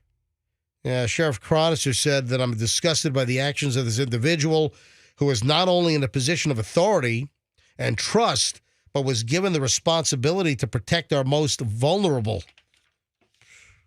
True that. Yeah, I mean, if you're going to work with special needs children, you gotta understand it's going to be no child under any circumstance should be subject to this level of violence. There's no place for the abuse of children in our schools or in our community, and our detectives will continue to work to ensure that all of our students are protected. Yeah, I guess a woman answered the phone at Rodriguez's home. No comment on the issue. And the Hillsborough County Schools fired Rodriguez. Was there a video of this? I know a lot of the school offices or a lot of the classrooms have. I saw nothing about surveillance video on this, but not good for your teaching career. Not at all. Or working with autistic kids if you belt one in the face because they acted out on you, which you should expect that. You're dealing with special needs, and there are going to be situations where you might be hit or attacked, and you got to know how to deal with that. I thought I saw that maybe he didn't have formal training. Well, I'd like to know more about that. It doesn't give you the right to punch the kid, but also, you got to make sure that people that are working with special needs kids have all the training to understand how to deal with kids that might act out either verbally or physically. Yeah, they say he's a behavioral support teacher. He had to have some level of training. But the question is, did he have the full training that he needed? I don't know that you need to go to a class to understand you don't hit a kid. Or that violence is the answer. Yeah. Did you see that Zoo Tampa is opening a new experience? It'll let you actually wade with stingrays. You know what they ought to do? They ought to bring Bindi Irwin in to help launch the exhibit. Too soon, MJ. Too soon. Okay. It is not too soon. Just really mean. She's a lovely girl. Yeah, I hear that. So Zoo Tampa has a brand new experience that they're launching. It'll let you wade in the water with these lovable sea creatures. You'll be able to, I guess, walk with the zookeepers. This is Zoo Tampa, and it's something called Stingray Shores. And this is starting in March. So next month, March 15th, if you're a guest at Zoo Tampa, you have to be at least 48 inches tall. Okay. And you have to be, I guess, accompanied by a paid adult and participating adult if you're under 18. And the experience will range in price from $44.95 to $59.95. So it's going to vary on, I guess, the day you go. Is this going to be like surge pricing that on the weekends it'll be more expensive than if you go like at Tuesday at 9 a.m. or whatever? All right. So what's other than walking amongst the rays? Oh, listen to this. If you're allergic to shellfish, Zoo Tampa says you shouldn't do it. Good call. Oh, that's good advice. Wait a minute. Just walking in the water if you're allergic to shellfish? Wait a minute. This is going to be eating, it's going to be similar to eating deviled crab if you're allergic? Well, they know something we don't know. Yeah, I think there's a reasonable possibility that some water might end up in your mouth. Anyway, mingle. Your what? Your butt? Roxanne's right. Mingle. She knows mingle with the stingrays. Yeah, I think they ought to bring Bindi Irwin in, Oh, crikey. Bring her in to help launch the experience. You got to confront your fears. You fall off a bike, you get right back on it. Yeah. Okay. Your dad gets speared in the chest by a stingray barb. You know what? You go to Zoo Tampa and help them open up the exhibit. Right. Hey, listen, I'm a scuba diver, and stingrays are the most incredible. They're so gentle. Listen, I just got back from Indonesia. I saw a bunch of stingrays of varying species over in Indonesia. When I dive in the Caribbean, they're all over the place. I've been 2 inches away from stingrays, and the Irwin situation. I don't want to make light of it. It's a terrible situation. It's too late. You've already made light of it. I'm sorry. All right. Wasn't even that funny. All right. Anyway, so stingrays are wonderful creatures, and they're not attacking you or hitting you with their barb in a deliberate fashion. It's their defense mechanism. So they're not deliberately saying, "Oh, human being, let me stab him in the chest with my barb." But heads up, Zoo Tampa, new spring stingray experience. Let's move on to the Derek Jeter matter. And this, Fester, thank you, by the way, for going to work on this. Yes. Worked very hard on all of this, and I'm glad to see the fruit of my labors on display here on the program. No, listen, you got the job done. Yeah. I told you earlier this week, I said, get Casey Ellison on the phone. And Casey Ellison is the head of Ellison Construction. They've done a lot of big projects. Did they do like Sparkman Wharf? Sparkman Wharf, the Buccaneers indoor training facility. That's on MLK, right? Yeah, well, so, where the Bucks practice. Yeah, the Bucks facility, which is a huge indoor training facility. His construction company built it. The reason why I wanted to get this local Tampa Bay builder who's done a lot of great stuff, the reason why I wanted to get this Casey Ellison on is because of this very interesting item that a friend of mine who happens to live on Bahama Circle, that's where the Jeter house is. Derek Jeter built, the house that Jeter built, 20-something thousand square feet. And then the story, progressed over the years that Jeter moved out and then he leased the house to Tom Brady when Tom Brady was playing for the Bucks, and when he was still together with Giselle, Tom Brady and Giselle lived in this house on Davis Islands. And then we heard that Jeter had sold the house for over $20 million. And then the story comes out that the home is going to be demolished, that the new owner is going to knock the place down and build something new. And, we had the breaking news. We were the first to report several of those items here on the MJ Morning Show. But what caught my attention was this whole profile piece on this builder, on Casey Ellison. And this is in the latest edition of Tampa Bay Magazine. But what caught our attention was this. And my friend who lives right down the street from the Jeter house, my friend sends me a screenshot of the article circled, and he's like, what the hell? In the article, it talks about how cabinets, furniture, lighting, plumbing fixtures, and other items will be sold to generate funds for Habitat for Humanity. Very, very honorable. That's great. I'm Fantastic. Happy to hear, very happy to hear that. Lastly, the home will serve a unique purpose as a training ground for FBI hostage simulations and exercises. What? That was the reaction. Yeah. Wait a minute. FBI training for hostage simulations in the Jeter house on Davis Islands. So that was mentioned. It was kind of like just a little tack on in the last paragraph of the article in Tampa Bay Magazine.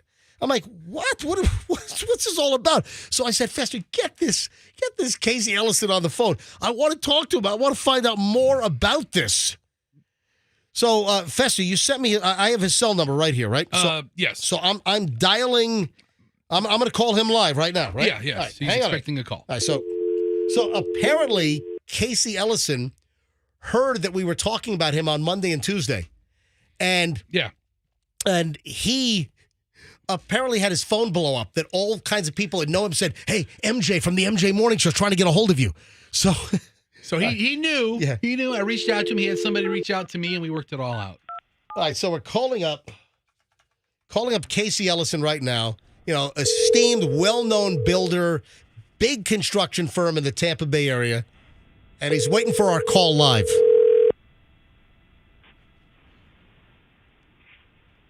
Good morning. Good morning, Casey Ellison. How's it going? Casey, welcome to the MJ Morning Show. How are you doing this morning? I'm doing well. How about yourself? Doing extremely well, thank you. So I'm just going to cut to the chase. We are so intrigued by this story. First of all, what are we missing? So Ellison Construction, you did Sparkman Wharf, you built Buccaneers facility, the Bucks training facility. What other well-known Tampa Bay landmarks did you guys build? We did the Stovall House here locally. Oh, yeah, nice. That's beautiful. I'm not a member there, but some friends of ours are, and they invited me to the Stovall House with Michelle about 6 months ago, and that's a nice place. Yeah, we've been very fortunate to a lot of great places. We did Hotel Haya in Ybor City. Oh, I love that. Oh, yeah. So, yeah, I was there as well because Michelle, as a former Hillsborough County state attorney, assistant state attorney, there was an event for like a reunion for all, old state attorney's office employees. And we were there, I don't know, last spring. So you guys have done some amazing things. And Casey, you guys are going to be doing the new project on Bahama Circle. It's the house that Jeter built. Now, is that house going to be totally leveled? Is it going to be totally torn down? Are you going to start all over again? Yes, we are going to demolish the house as a whole. All right. So what caught our attention, Casey, was the nice profile piece, and I thought they did a very nice job in Tampa Bay Magazine. What caught our attention, and a friend of mine who lives right on the street, virtually almost right across the street, a good friend of Michelle and mine, he sends me the excerpt from the article on Sunday, and it's like, what? Because the line in the article is, lastly, the home will serve a unique purpose as a training ground for FBI hostage simulations and exercises. And it was just left there. There was no further explanation. So inquiring minds want to know, Casey, you're going to demolish the house, build a new project for a client who bought the Jeter property. Can you explain, can you give us more insight on the home being used for FBI hostage simulations and exercises? So we're going to make the home available to local law enforcement agencies, which could include the FBI or not, and that they're going to use it to run various training exercises for a period of time before we demolish the home. What is the time frame on that? When do you think that window of opportunity for the FBI or other law enforcement agencies to use the house, to clear the house or set up simulations to have officers or agents, do training? When is the window for that to be made available? So we will make it available once we work through the permitting process and get everything through with the city of Tampa. So we're really hopefully sometime before or around summer this year. Gotcha. And when is the house scheduled to be demolished? Is it the same basic time frame? Sometime? Same basic time frame, yeah. How long do you think it's going to take to knock the whole place down and have a clear lot? Is that like a 2-3 day project to totally knock it down? It'll take us 60 to 90 days. Whoa. We're also going to tear it down in a way that we create riprap with the structure itself, so that it's not just a tear down, so that we can use the riprap for coastal restoration efforts around Tampa Bay. Yeah, almost everything in the house is being recycled for another purpose. Now, I would like to offer up Fester as a hostage. Yeah. Yeah, so... Casey, listen, if the FBI wants to run a scenario with, a very large hostage, I am down. I'm here for the party, man. That's awesome. I'd love to be a hostage in an FBI simulation. Yeah, well, listen, I've got an affection for the FBI. Absolutely. I'm a 2007 graduate of the FBI Academy locally. Casey, did you ever do the FBI Academy? I have not done it. I want to do it, but I have not done it yet. Yeah, I mean, I'm sure that you can get an invite, but, every year the FBI locally and as well as field offices around the country, they offer, I think it's like up to 18 or 20 individuals, they offer them a spot in that year's FBI Citizens Academy. And it was like an 8 or 9 week operation. You went once a week, and it culminated with a trip up to FBI headquarters in D.C., as well as the next day at the FBI Quantico facilities. I thought it was fantastic. To this day, it's very memorable for me. So, listen, maybe Fester and I both offer ourselves up. If the FBI does use it, as a graduate of the Citizens FBI Academy, I'll offer myself. MJ and Fester will play hostages. So if you want to run that by the FBI folks, Casey, we're happy to donate our time. Well, we'll run it by local law enforcement. I will tell you, Fester, that we are going to you will have the ability to purchase items from the home through Habitat for Humanity. So you could, for instance, buy the shower head from the shower that Giselle showered in. Wow. Hold on. When is that going to be made available? So Casey, at this point, hey, listen, I don't know if you know this, Casey, but Roxanne Wilder on our show Roxanne and Doug are very good friends with the Jeters because Doug, Roxanne's husband, grew up with Jeter in Kalamazoo. So Roxanne and Doug, they stayed in that house. They were at that house dozens of times. What about the toilet that Derek and Tom Brady used? The throne of greatness. You know what? The pool. Yeah. I told you the pool story, right? No, what's the pool story? My daughter pooped in the pool one time. Your daughter pooped in Jeter's pool? Yeah.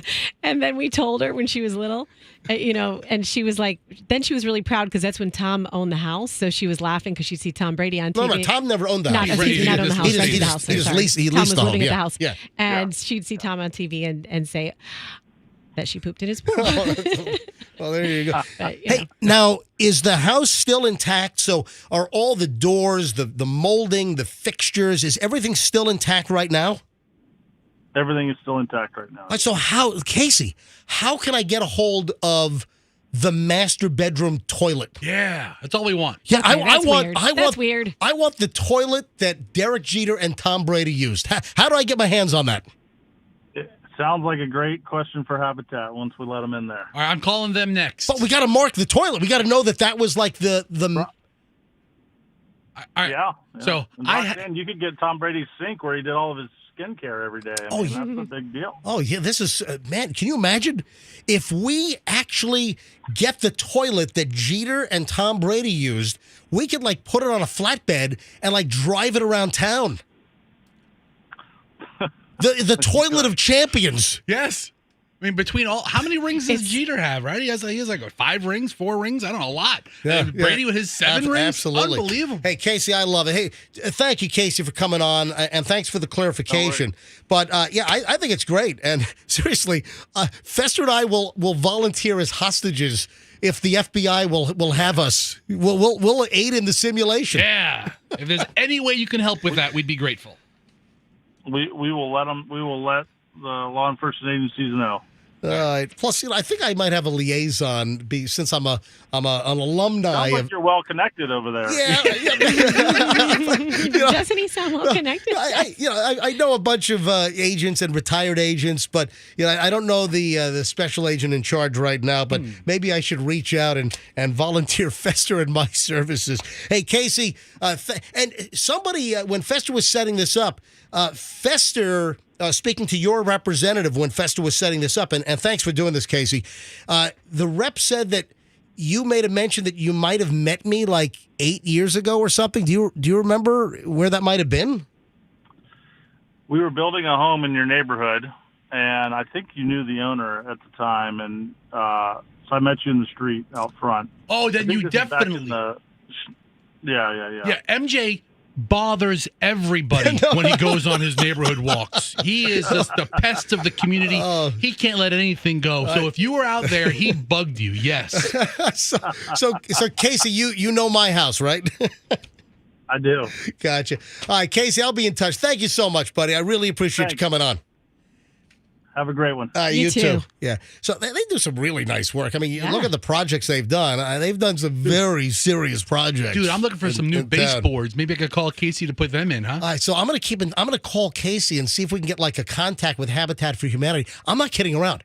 I want the Tom Brady, Derek Jeter toilet. And this can turn into a big fundraiser for Habitat for Humanity by us helping to raise funds in another way. We could absolutely extend this to a nice charitable fundraiser as well. Listen, I'm getting ready to buy, or I was, our home is 18 years old now, and the growy faucet in our kitchen sink is starting to have some issues. So I was getting ready to say, hey, Michelle, let's find a new faucet. Maybe we could find one of the fixtures out of the Jeter house to put in our kitchen. Gently used. Exactly. Let me tell you, these are nice materials. Oh, I'm sure they are. It's like hotel quality. It's grand. Okay, well, hold on a minute. Hold on. It's crazy stuff. Hotel quality. Well, hotel quality is not always that great. Well, I'm thinking like Four Seasons. Billionaire hotel quality. Yeah. Even Four Seasons. Trust me, there's better materials in the Jeter house than even a Four Seasons hotel. Nothing is builder's grade from floor and decor. It's grand like a hotel. Anyway, so Fester, our next step is to get a hold of Habitat. We got to have the master bed. I would imagine that the master bedroom had his and hers water closets. Is that correct? Roxanne, you were in the house a million times. So did like Jeter have his own water closet and then his wife had a separate water closet, right? There were two toilets probably? Every room for anything you need to do. All right, so we got to get our hands on the toilet. Yes. Yeah, there's no doubt about it. The Jeter Tom toilet, the Jeter Brady toilet. Dude. Oh, man. That's a marketing gem right there. All right, 8:23 at the MJ Morning Show. So there we go. So the time frame is going to be sometime this summer. They'll demolish the house and then for some time prior offer the home to law enforcement, including the FBI potentially, to do simulations. And what if there'd be gunshots and like dummy rounds and flashbangs going off and FBI freeze on the ground? Drop the fat guy. Drop it. Do you remember the last toilet we bought? Oh, yeah. Hold on. We do have a toilet history on the MJ Morning Show. We are. Wait a minute. Dude, I remember it very well. Hold on. I've got it. And we did the exact same thing that you mentioned doing with this one. Clearly, I have a thing for toilets. Yes. All right. So, wait, what was it? So, the old Sombrero, the old Tampa Stadium. Oh, that's right. They had a walking auction that people, or the public was welcome to go. Before they knocked down the old Sombrero, the old Tampa Stadium. Right.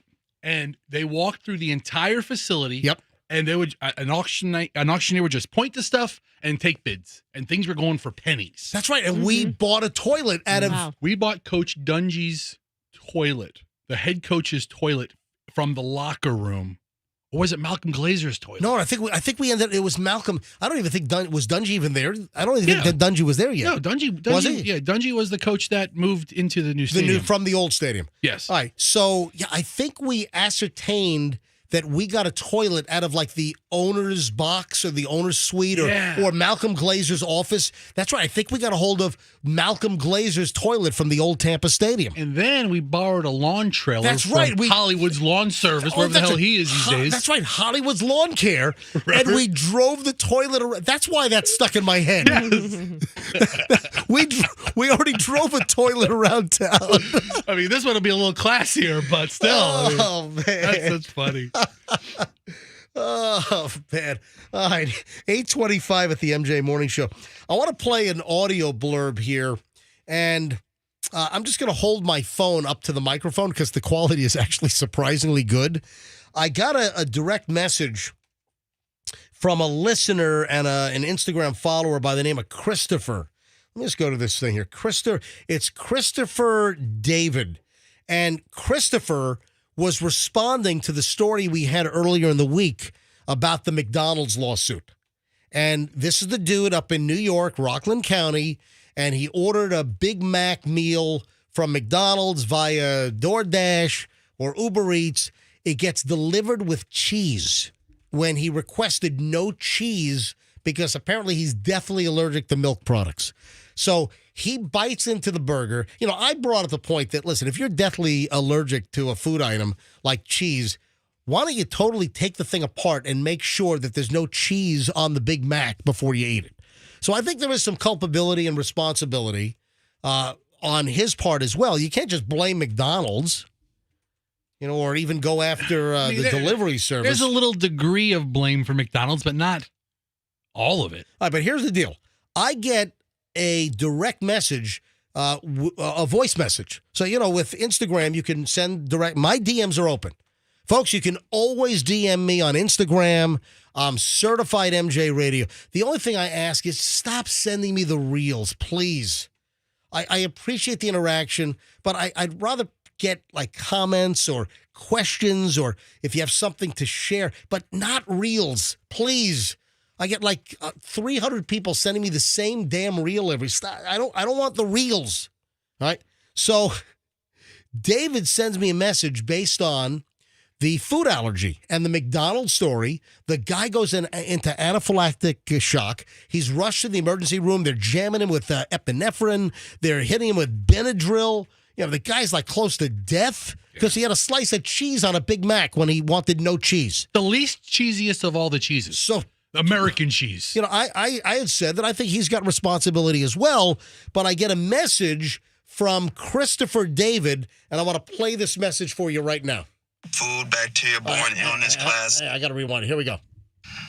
MJ. Today's show about allergens. You're dead wrong. I've worked in food industry and done the food bacteria-borne illness classes. It is totally on the responsibility of the restaurants. If you order something without any allergen or anything food you're allergic to, it is your responsibility to make sure that does not get to that customer. I used to work for an ice cream plant. We used to do peanut products. It was constantly on our handle to where we do not allow even a crumb of peanuts to get to any other product in the plant, as well as getting to anybody with peanut allergy. So it is McDonald's responsibility. It is their fault, especially if he's got a receipt that says no cheese. So there you go. That's a good point. That's the message that Christopher David sent me. Dude, thank you for the direct message and the voice message. I appreciate it. So, listen. I loved how he started it with this tisk MJ. MJ. That was the best part. You want to hear that again? That was a lot of good information. Yeah, you want to hear it one more time? MJ. Anyway, so the point I'm trying to make is I think there's also a greater responsibility if you're an ice cream manufacturer and you got to make sure that there are no nuts on the production line for a particular. And if you notice that there's some food products that on the label it says, processed in a plant that processes tree nuts or nuts. Yeah. So a lot of times they cover their butts. But I think there's a greater culpability or liability if you're a plant manufacturing a food item versus, McDonald's just putting the thing together. Now, yes, is there a responsibility if it says no cheese? Yes, but I think there's also a responsibility that falls upon the end user, the eater, the customer, if you're that allergic, to make sure that it didn't accidentally. You got minimum wage folks there that some really care about their job. Others are just going through the motions. Are you really going to put your life in the hands of some unknown dude making, $12 an hour at McDonald's? Come on. Should you be really surprised if a fast food joint messes up an order? No, you should not. You shouldn't be. It happens all the time. Now, if I buy a product off of the ice cream shelf and it's just vanilla, but it has some peanut remnants in it, that's a totally different story. Anyway, Christopher David, thank you for your direct message. Good info. MJ. You all right over there? You looked like a little distressed a few minutes ago. I'm just listening to you and Fester's How are we doing? Fascinating conversation about the McDonald's brouhaha. No, before that, you just looked a little distressed. No, we were talking. What were we talking about before that? I don't remember. Hey, I got to call Chloe on something here. Hopefully she's awake. It's 8:30 at the MJ Morning Show. And Chloe bought Girl Scout cookies. See, this is rough for me to talk about because I really like the Girl Scouts. Chloe was a Girl Scout. In fact, when Chloe was 5, 6 years old and she wanted to join the Brownies, it turned out that in South Tampa, all of the brownie troops that Chloe tried to join, they were full. So do you remember what Michelle had to do? She had to off one of the families. Yeah, that's wrong. Yeah, Michelle killed the whole family to free up a spot in one of the South Tampa troops. So in South Tampa, when we wanted Chloe to become a brownie, on her way to becoming a Girl Scout, all of the local troops, they were all full up good. And what Michelle had to do was start her own troop. Is the troop still in existence? I don't know, because she did once Chloe had outgrown. Michelle then passed it on to somebody else. I don't know if the troop is still in existence, but Michelle, she went through all the motions. She started her own troop. And I can't remember the number, but there were like 12 or 13 girls. I mean, and there were a lot of girls that wanted to get in that couldn't get in because all these other troops were full. So my lovely wife, Michelle, she contacted the local Girl Scout Council. She did all the training. She became the troop mom or whatever. She started a whole new troop in South Tampa. Very successful. And they sold a ton of cookies. And so, listen, I've got Chloe loved being a Girl Scout and a brownie. So what's the problem? Well, hang on. My kid's on a waiting list right now to be in a Girl Scout. It's hard to get into. Look at that. Guess what? Follow Michelle's footsteps. We're excited to, but it's hard to get in. No, Start your own troop. Start your own troop. I know. Michelle, that's what I'm saying. Chloe couldn't get into a troop, so Michelle started her own. That sounds like a lot of work. I don't think it was that much work. All right, so what's the issue? Hang on a minute. Right? Let me just pack that into the 9 million other things. Just drop your daughter off for an hour and a half a week. That's fine. Just do one less web post a week. Yeah, right. That'll free you right up. Don't do that. Yeah. So, I'm calling up Chloe. Hello. Good morning, sunshine. Good morning. All right. Hey, it's Dad live on the air. Hey, you bought Girl Scout cookies in front of Publix earlier this week. Yes. I've got to. I got to bring this up. But I mean, I really like what the Girl Scouts have done, and it was a great experience for Chloe. And Michelle started her own South Tampa troop. Chloe, how much were the cookies now at the Girl Scout cookie table in front of Publix? $6 a box. $6. So Girl Scout cookies are up to $6 a box. Oh. One of the cookies that Chloe purchased was the lemon cookies. Do you remember what the name is of the lemon cookies? What the actual title is? Yeah, they're lemon up. They're good. They're very tasty. But when I opened up the package of the lemon Girl Scout cookies, they're in the yellow wrapper. $6 a box. There were 12 cookies in the container. Yeah. Come on. I mean, 12 cookies, $6 for 12 cookies. And listen, we've seen this. If you could get into a little, Girl Scout cookie time machine, and if you could go back like 10, 12 years, the shrinkage over the years, the boxes have gotten smaller. The amount of cookies it's got to be easily halved. The number of Thin Mints, the tag-alongs, the whatever. The number of cookies you get now, I mean, where's this headed? Is it going to be like $12 for like 2 cookies in a couple of years? What I'm saying is the Girl Scouts are a nice organization. Chloe had a great time. I understand this is a fundraiser, but $6 a box now, and I got 12 lemon cookies? Yeah. I mean, that's a little light, okay? A little bit light. Little bit light. And somebody told me this before, that the Girl Scouts only get pennies on the box. Yeah, well, the local council gets a chunk. The National Girl Scouts get a chunk. And the troop itself gets a much smaller percentage of the overall sales. So, Chloe, I mean, how do you feel? I mean, you're a former Brownie and Girl Scout, and Mommy made a whole new troop up because they were all full. I mean, that's expensive. $6 a box, and the amount of cookies and the shrinkage, the shrinkflation is just unbelievable. Yeah, it's kind of unbelievable. When I was a Girl Scout, the cookies were $3.25 each. Yeah, when Chloe was right, $3.25 a box. Go ahead. That was about 10, 12 years ago now, and I just can't believe they're $6 now. That's crazy. Yeah, it's kind of tough. I don't want to say anything disparaging, but I can't just gloss over. The cookies were delicious. The lemon cookies are great, but $6 and I got 12 cookies in the box. Were they the lemon ups? Yeah, the lemon ups. All right. Or whatever the name of the current lemon cookie is. The shortbread cookie. No, it's not shortbread. No, it's a lemon cream cookie. It's a lemon cookie, and it's coated in like a sugary lemony glaze. And it's a very tasty product. It's just expensive, and you don't get a lot of cookies. So I wanted to get you on the line there, Chloe, and get your thoughts on the matter. All right? Well, the other thing was that, it's not even about, buying cookies for me.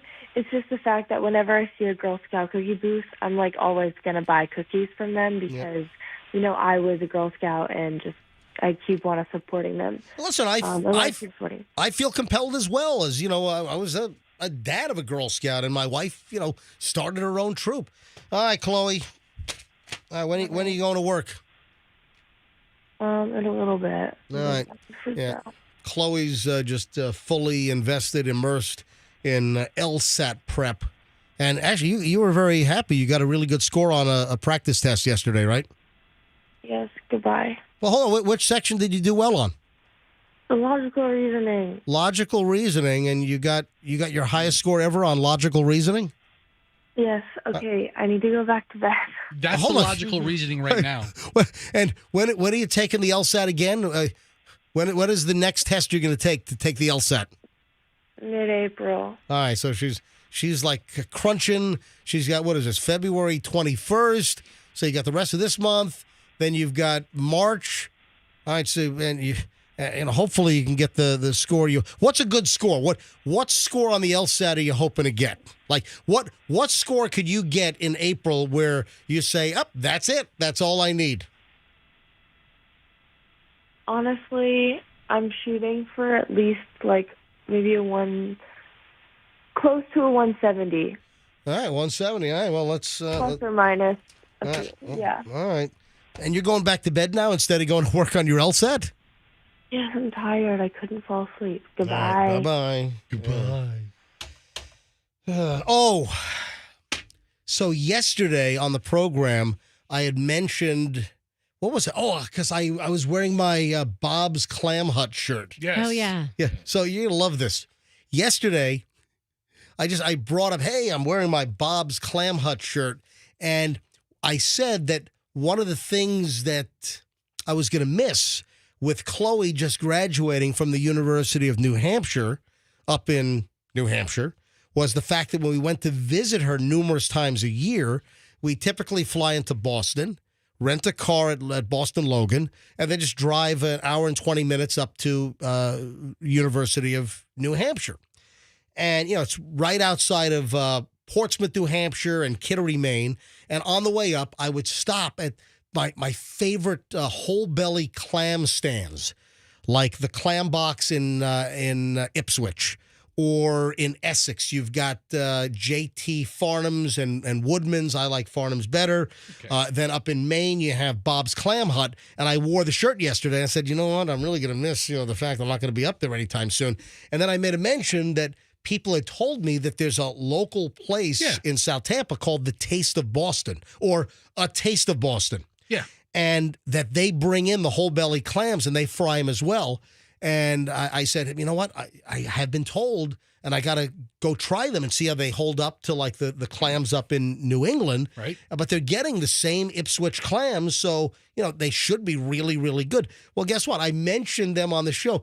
Guess who contacted me via Instagram yesterday? Right, the owner of the Taste of Boston? Yeah, a Taste of Boston. The owners, turns out that they listen to the show every day on their way in, and they heard us talking about it. That's awesome. So the first thing I noticed was I was looking at my, just the interactions, and I noticed that a Taste of Boston followed me on Instagram yesterday. Cool. Yeah, they followed me at Certified MJ Radio. I'm like, oh, that's interesting. We just talked about them. They followed me. Clearly, they heard it. And then I checked my direct messages, and sure enough, one of the owners, Deb, sent me a note. Hey, we'd love to have you in to try our whole belly clams. So yeah, I'm gonna go in and give them a whirl. But it just shows that the number of people who listen to the show. We have a very vast audience, and here are the owners of the place I was talking about. They're just happen to be listening, while driving into work yesterday. Yeah, Deb sounds like the owner of Taste of Boston. Yeah, she does. Park your car over there. I'm Deb. What can I get yous?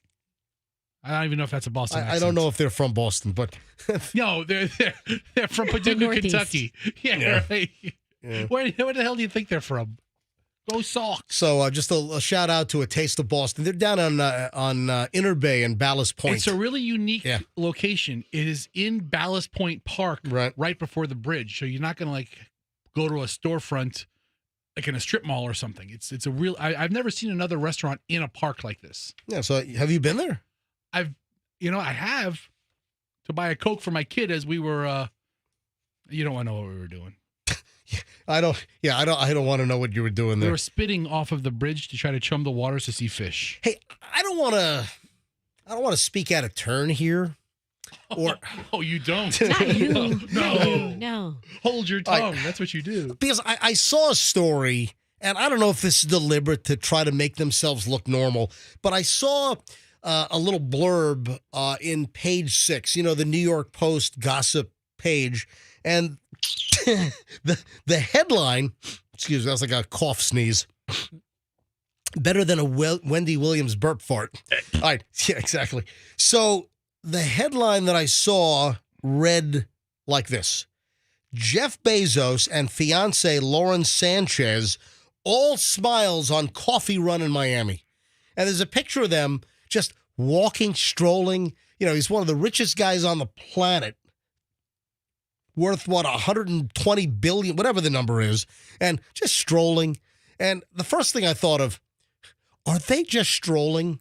Or out of frame, are there like 6 security guards in front and in back? You know damn well that it's not a normal stroll as they walk through, Coconut Grove in Miami. But here's the part where, I don't know, should I say this? Why does Lauren Sanchez, why does she always have to look like a hoochie mama? It's like every photo, I don't think she looks hoochie mama in that photo. Oh, I do. What's hoochie about her? You can see her stomach a little bit? Most of the photos that you see, she's kind of hoochied up. I don't understand it. Yeah, I think some of them, but this one, I think she's okay. It's just she has a little midriff. That's it. It's a tight shirt with a jean jacket. It's most of the photos that I see of her, she's just like overly hoochie mama'd up. And I don't understand that. You're fiancé'd up to one of the richest guys on the planet. Why don't you... Yeah, why don't you like a muumuu? How about stay classy, Miami? She looks good. I don't see it here. I'm just saying that in most of the photos that I see, she's just just a little bit too risque or a little bit too out there. It's like too much. Look at me. Look at my boob job. What? It just. Am I out of place here, Roxanne? Am I talking out of school? I'm going to kind of say, look, I criticized her for something a couple weeks ago. I can't remember what it was. So I mean, that's what we do on this show. There was a picture of her in Italy wearing like a fishnet onesie. Listen, I'm just saying, walking. I thought she looked great. All right, so the photo of them walking in Coconut Grove looks like they're walking by a Warby Parker eyeglass store. So look at that back of this picture. They were walking. They were walking through the Coconut Grove Art Festival, arm in arm. This was Monday afternoon on President's Day, and I still think she's got her midriff showing and everything. And yes, are you correct? Is this a less hoochied up picture than a lot of them? 98% of the pictures I see, it's like, you know what? That's not too classy looking. That's what I'm saying. I think when you have that much money, you just don't even care. You're just going to like, I like how I look in this, so I'm going to do it. But 2 other things. Do you know how old she is? She's like 53 years old. She's 54. So she's probably like in that stage where she's like, okay, my body's still in shape. I don't look like a 54-year-old, so I'm going to dress like I better do this because things in the next 5 years are going to fall to hell in a handbasket. Exactly. She's like, time is ticking. I'm going to take every last little second I got where I still have something that looks like abs to show off. The other thing is Jeff Bezos going to have me killed for this segment here on the MJ Morning Show? I wouldn't blame him. I would not blame him. Or is he going to cancel our Prime membership? Dude, what if you went to Prime tonight and just like a little thing, you've been revoked by Mr. Bezos. Yeah, Bezos has canceled your subscription. Oh, speaking of Amazon, and one of the things we've been on alert for, and a lot of people are pissed off. We talked about this, and there have been some class action lawsuits already filed that as a Prime member, you get Prime Video, and there's a lot of streaming video you get for free with Prime and Prime Video. And Amazon instituted recently a requirement that even if you're a Prime member and you utilize Prime Video, that they were going to put ads. So if you're a Prime member, it's been an ad-free experience. But recently, Amazon announced that they were going to play ads.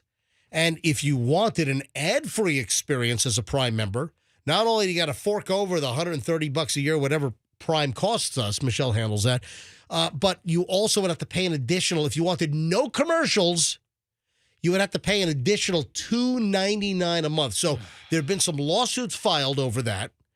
But we've actually watched a couple of things since because they've started running the ads. Okay.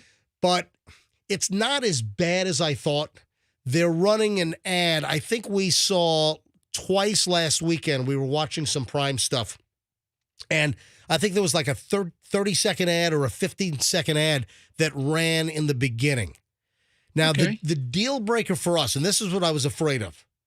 I was afraid that they were going to interrupt the programming, like movies or TV shows that you got with Prime. I was afraid that they were going to interrupt the programming with commercials in the middle. It appears they're doing a pre-roll commercial, so it's not quite as bad. But that would really piss me and others off if they interrupted your shows with commercials if you didn't fork over the extra $2.99 a month. So a little update on that. So, it's not as intrusive as I thought, but still, I would like a total ad-free experience. I think paying them $130 a year for Prime, or whatever the hell we're paying, it's at least that. I think that should be enough. Unfortunately for you, Jeff Bezos does not give a crap what you think. He doesn't give a flying crap. He gives so little a crap about me that he probably wouldn't even waste his breath to have me killed. You know what? I mean, Jeff, listen. Call the Beasleys, buy this place just to fire MJ. Yeah, exactly. Bezos is going to buy. Yeah. How funny would that be? Bezos buys out Beasley Media just to fire me because I said that Lauren Sanchez dresses like a hoochie mama half the time. Yeah, he changes the name to Bezosly. Yeah, Bezosly broadcast. Bezos Broadcasting or Bezos Media Group. Oh, man. Unbelievable. Oh, my God. Did you see this? Anything ice cream gets my attention. Oh, we know that. There was an ice cream heist up in New York, up in Suffolk County. 3 suspects fled in a silver Nissan Rogue. Listen to this rogue activity. 3 guys stole $640 in Haagen-Dazs ice cream from a Suffolk County, New York 7-Eleven. It was 6 pints in total that were stolen. No, I'm kidding. But the point is, that's pretty expensive. When you go to 7-Eleven, do you know how much? If you go to 7-Eleven or the convenience stores to buy like a Haagen-Dazs or a Ben & Jerry's or a Talenti, do you know? I've seen those things at like $9.99 for like a pint. So yeah, I just thought the joke was they stole $640 worth of ice cream and they got away with 3 pints. But can you imagine? You're planning a heist. You knock off a 7-Eleven and you steal Haagen-Dazs ice cream. And is Haagen-Dazs even still a pint? That's another one of the shrinkflation things that drive me nuts. That you look at a lot of the pints of ice cream these days. It's a little less. It's 14 ounces. So not all. Look at the Haagen-Dazs. Bring up that picture. Bring that up. Is Haagen-Dazs 14 ounces? Yeah, look at that. The Haagen-Dazs, yeah. Fester's brought up a pint of vanilla bean Haagen-Dazs at Target, and yeah, the container clearly shows 14 ounces now. You can't even get a freaking pint anymore. It's 14 ounces. Shrinkflation is out of hand. Didn't Biden recently complain about that? Didn't Biden demand that companies? Did he make? Wasn't it somewhere? I thought that Biden. Yeah, I thought that President Biden recently. I thought he created it. Kind of. I thought he commented on. I did that. I shrunk your Haagen-Dazs to 14 ounces. All right, so it looks like Ben & Jerry's is still 16 ounces. Is it really? All right, so Ben & Jerry's still 16. Haagen-Dazs, like Van Leeuwen, I think, is 14 ounces. But take a look. The pints are not pints in all cases any longer. All right, 8:52 at the MJ Morning Show. This brings to a conclusion an hour and 20 minutes of nonstop MJ. When we get back, more on Jeff. No, I'm kidding. When we get back, a couple of things we got to deal with, including which airline is jamming up baggage fees. They're not making to handle your bag. What the airlines charge, of course, on Southwest, bags fly free. But what airline is getting ready to obnoxiously raise the prices on checked luggage again? We'll get to that in a second. Also, a lawsuit smacking Tinder and Hinge, the dating sites. Why is there a lawsuit? And there's a follow-up also. There are a couple of Tinder and Hinge stories I want to get to in just a bit. And there's also an update on the college kid who tracks Elon Musk's private jet. Also, he's been called out for tracking Taylor Swift's private jet. And Taylor Swift's attorneys tried to put the fear of God into him and threatened to sue him.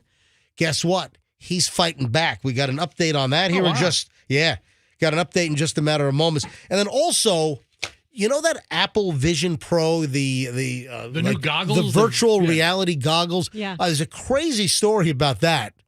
And I've got some questions as well. So we're loaded next. Don't move. We're back in minutes. MJ Morning Show here on Q105, here at 104.7 FM. Now, if you're looking...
MJ Morning Show, Q105 904, here on a Wednesday. The MJ Morning Show this week with me, MJ, and Fester, Roxanne.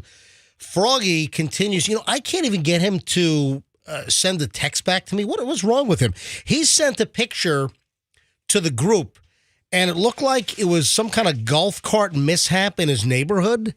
And I was trying to follow up with him, and I said, hey, is that really an accident? What happened? Do you have any more details? For 3 days now, I cannot get him to even respond back to me via text. I was like, what the bleep? Really? I mean, I don't get that. I'll try to reach him today. Maybe we get him on for tomorrow. Or not. Yeah, because you know how I feel about golf carts, on the regular streets. I think it's idiotic beyond belief. You had a bunch of teenagers that got hit by a car at Dale Mabry and, was it De Leon? Or it's near like Dale Mabry and Swan. You had a car smash into a golf cart. It threw a number of teenagers out of the cart on Dale Mabry. I mean, the dumbest thing you can possibly do. Luckily, the kids were thrown out of the cart and there were no serious injuries. But at some point, we're going to be hearing about golf cart fatalities in the Tampa Bay area because you got boneheads that are driving golf carts, which are essentially like balsa wood on wheels, up against a potential, 4,000 or 5,000 pound car, a 7,000 pound SUV, or a Cisco delivery truck or what. Who knows? It was at Dale Mabry and West Dale Avenue. West Dale. Okay, yeah. So Dale Mabry and West Dale. Excuse me. Very, very creative street naming. We're going to call that one Dale Mabry. We're going to call this one just Dale. Yeah, Dale runs through Beach Park. I know the street. I always love this when I called somewhere out of state and they're trying to figure out where to deliver something. And they're like, yeah, it looks like here it's located on a street called Dolly Mabry. I'm like, Dolly Mabry? Where? I didn't know what the heck they were talking about. It took me a second. But it does look like Dolly Mabry. It does. Let me try to call Fester, Froggy, rather. Yeah, let me try to call. I'll call Fester next because he's sitting right in front of me. He'll pick up. But I just don't know why can't Froggy, take a second to answer me back. I mean, it just shows like a degree of contempt. I mean, I'm trying to find out. He sends us a picture of a golf cart mishap. I'm trying to get some more information, and he won't even respond back. Not picking up the phone now. I'm just going to send him a note back. Hey, turd. Yeah, that's going to leave a message. I just sent that. After the beep. Yeah, there he is. Hey, yes. Turd. So I sent him a message. Was that really a golf cart accident in your neighborhood? No response. Then later on last night at 8:01, I texted hello. Then this morning at 5:53, I said, hey, is there any way I can't get a response? And now at 9:06, I just texted, hey, turd. All right. Maybe that'll get a response. Listen, I've got this really nice soccer practice net in our garage that, Chloe doesn't need anymore. Right. And I was going to give it to Froggy for his kids. But now, you know what?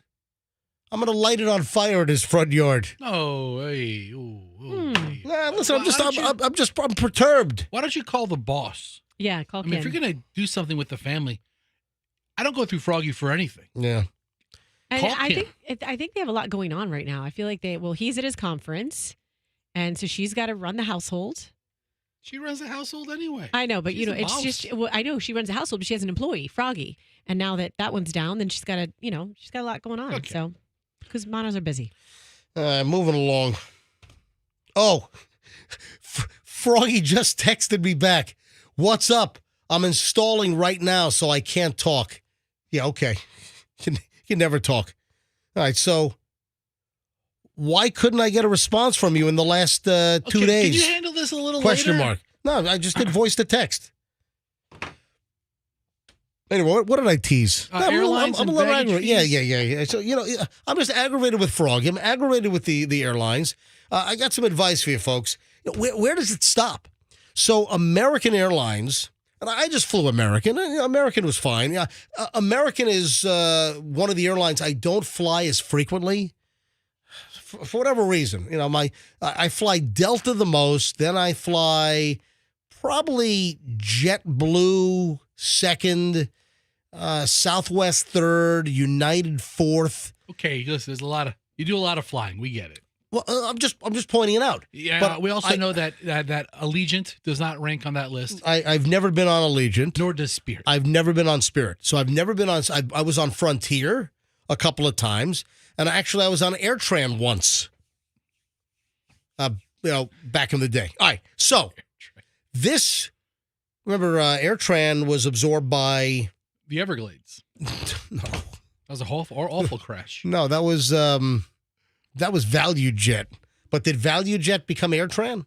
Yeah. I'm trying to remember. Yeah. But remember, Southwest absorbed AirTran. All right, so moving along here. This is just pissing me off. Where does it stop with the bag fees? So which major airline has just announced they're jacking up bag fees again? It's American Airlines. But the question is, where does it stop? So yesterday, American Airlines announced that they're going to increase the price for a checked bag for domestic flights. If you purchase a ticket on or after yesterday, you're going to pay $35 for the first checked bag. But that's if you pre-buy. If you check the bag at the airport, it's going to be $40 a bag. So prior to yesterday, both options were $30. Whether you pre-checked your bag online and paid the fee, it was $30. If you did it at the airport, it was $30. So now they're jamming you up. So they're taking you up to $35 and now $40 if you don't pre-book your bag. Great. So where does it stop? Is it going to be $50 next? Is it going to be $75? Are we going to get to a point where it's $100? Folks, stop checking luggage. Stop handing the airlines the billions and billions and billions of dollars in checked fees. You can travel with a carry-on. Get an approved carry-on and a personal item like a small backpack. Travel that way. Chloe and I just went to Indonesia for 2 weeks with all of our scuba gear, with a backpack each and a little carry-on duffel, which we had no issue on American going up to Chicago, taking EVA Air from Chicago to Taiwan, then Taiwan to Jakarta, then Garuda, Indonesia, from Jakarta into Sarong, and then all the way back home. We totally carried on luggage, no checked bags. Okay. And that wasn't really a money-saving venture. That was more that I'm going to be on 4 airplanes on 3 different airlines, and I just don't want to take a chance of stuff getting lost. If that's a recipe for stuff getting lost, that sounds like it's a perfect recipe. So that's why we carried on. But the point is, when we travel, let's say to Japan, the whole family, we are a wheelie, an approved size wheelie, and a backpack. That is all that we travel with. That is it. Carry on. Stop giving the airlines the billions of dollars in baggage fees. I mean, you can do it slimmer. You can do it simpler. You can do it without having to check these gigantic suitcases. Figure out how to check, or figure out how to not check your bags and how to carry your stuff on. I'm telling you, it can be done. We had friends of ours back in 2018. They went to Japan with us, and that was one of the rules. They're like the luggage family. Seriously. Bring it on. And we told them they wanted to go to Japan with us. And Michelle kind of put the whole trip together. We're taking all these trains all over Japan. And that was one of our rules, that you cannot check luggage. You have to have approved carry-ons. The personal bag, the carry-on, wheelie. You have to do it our way. If you want to go on vacation with us, you've got to, we're not waiting for checked luggage. We're not watching you drag and lug all this heavy luggage onto the bullet trains and the trains that we're going to be taking all through Japan. And we force them to rethink. And guess what?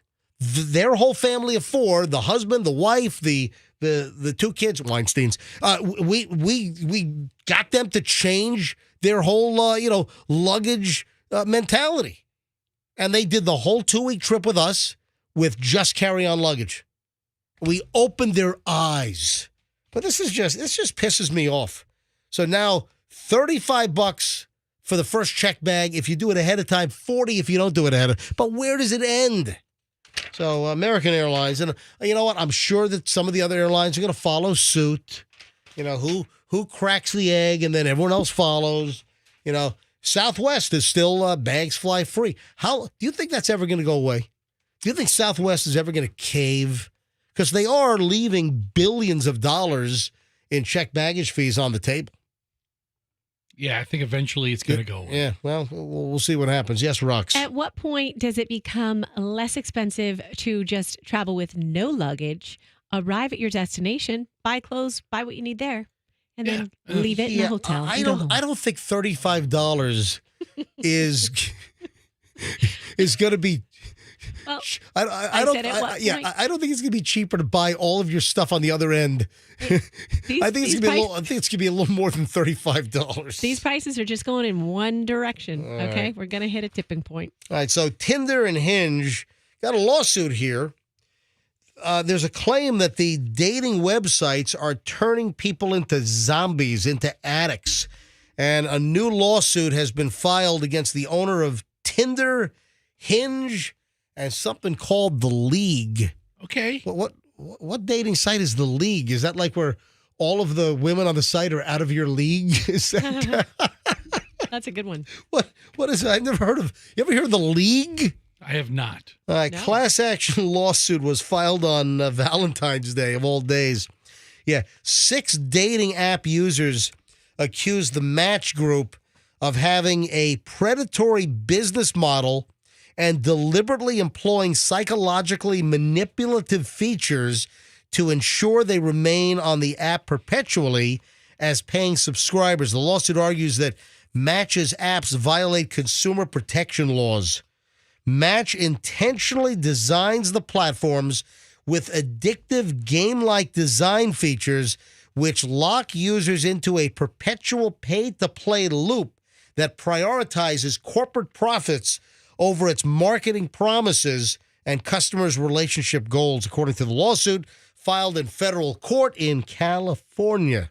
Yeah, the plaintiff said that the apps, which combined are used by millions of people around the world, use powerful technologies and hidden algorithms to keep users hooked.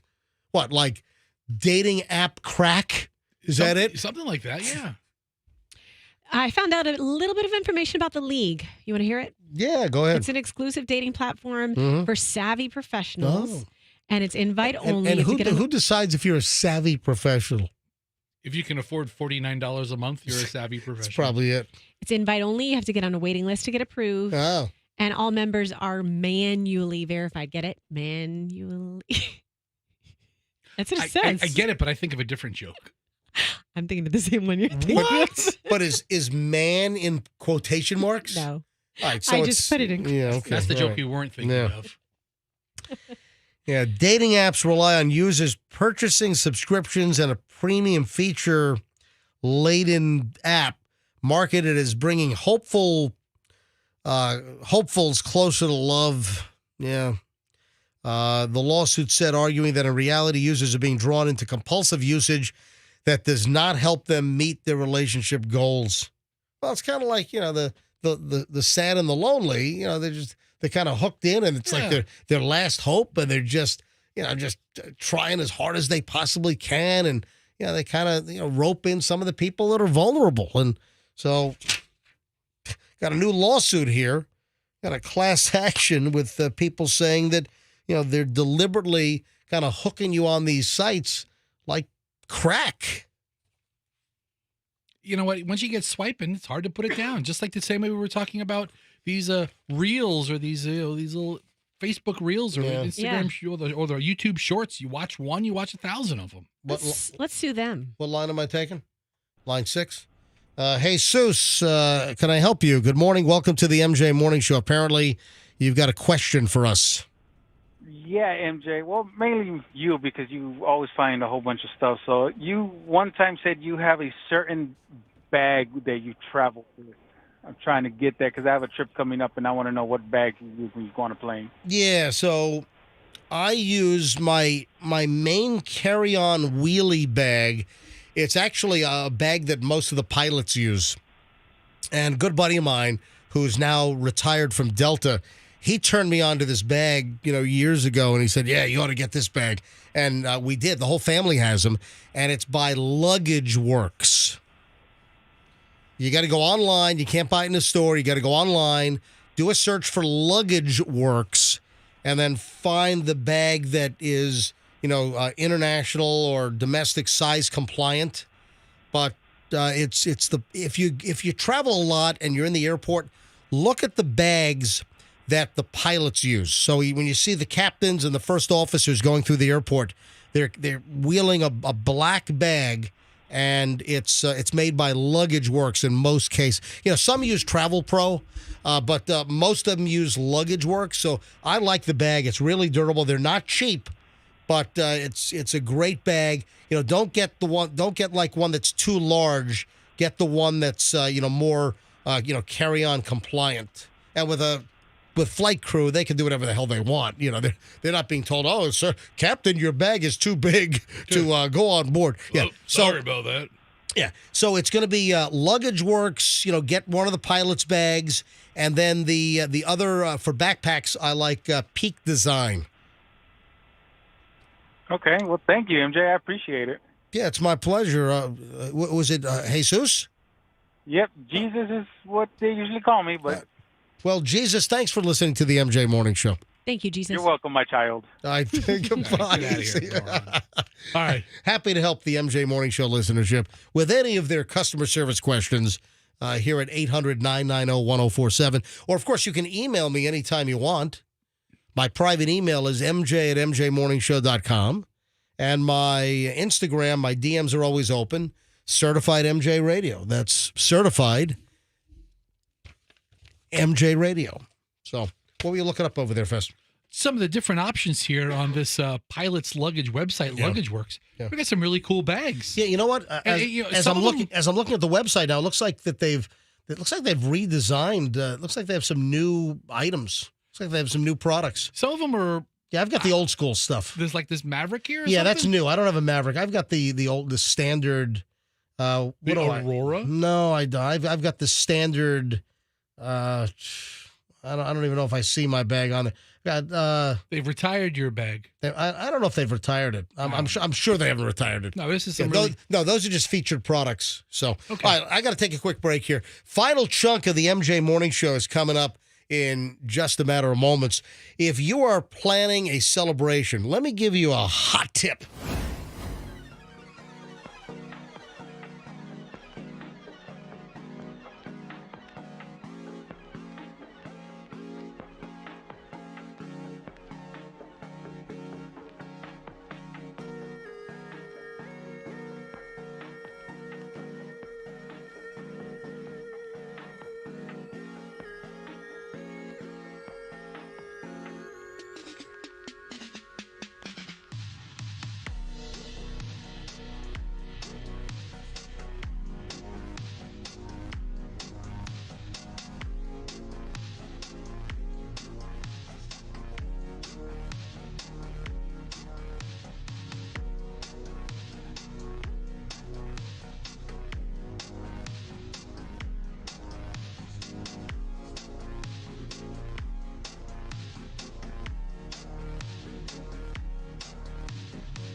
Here we go, 9:30 at the MJ Morning Show and the final segment of MJ here on a Wednesday. Thanks for joining us.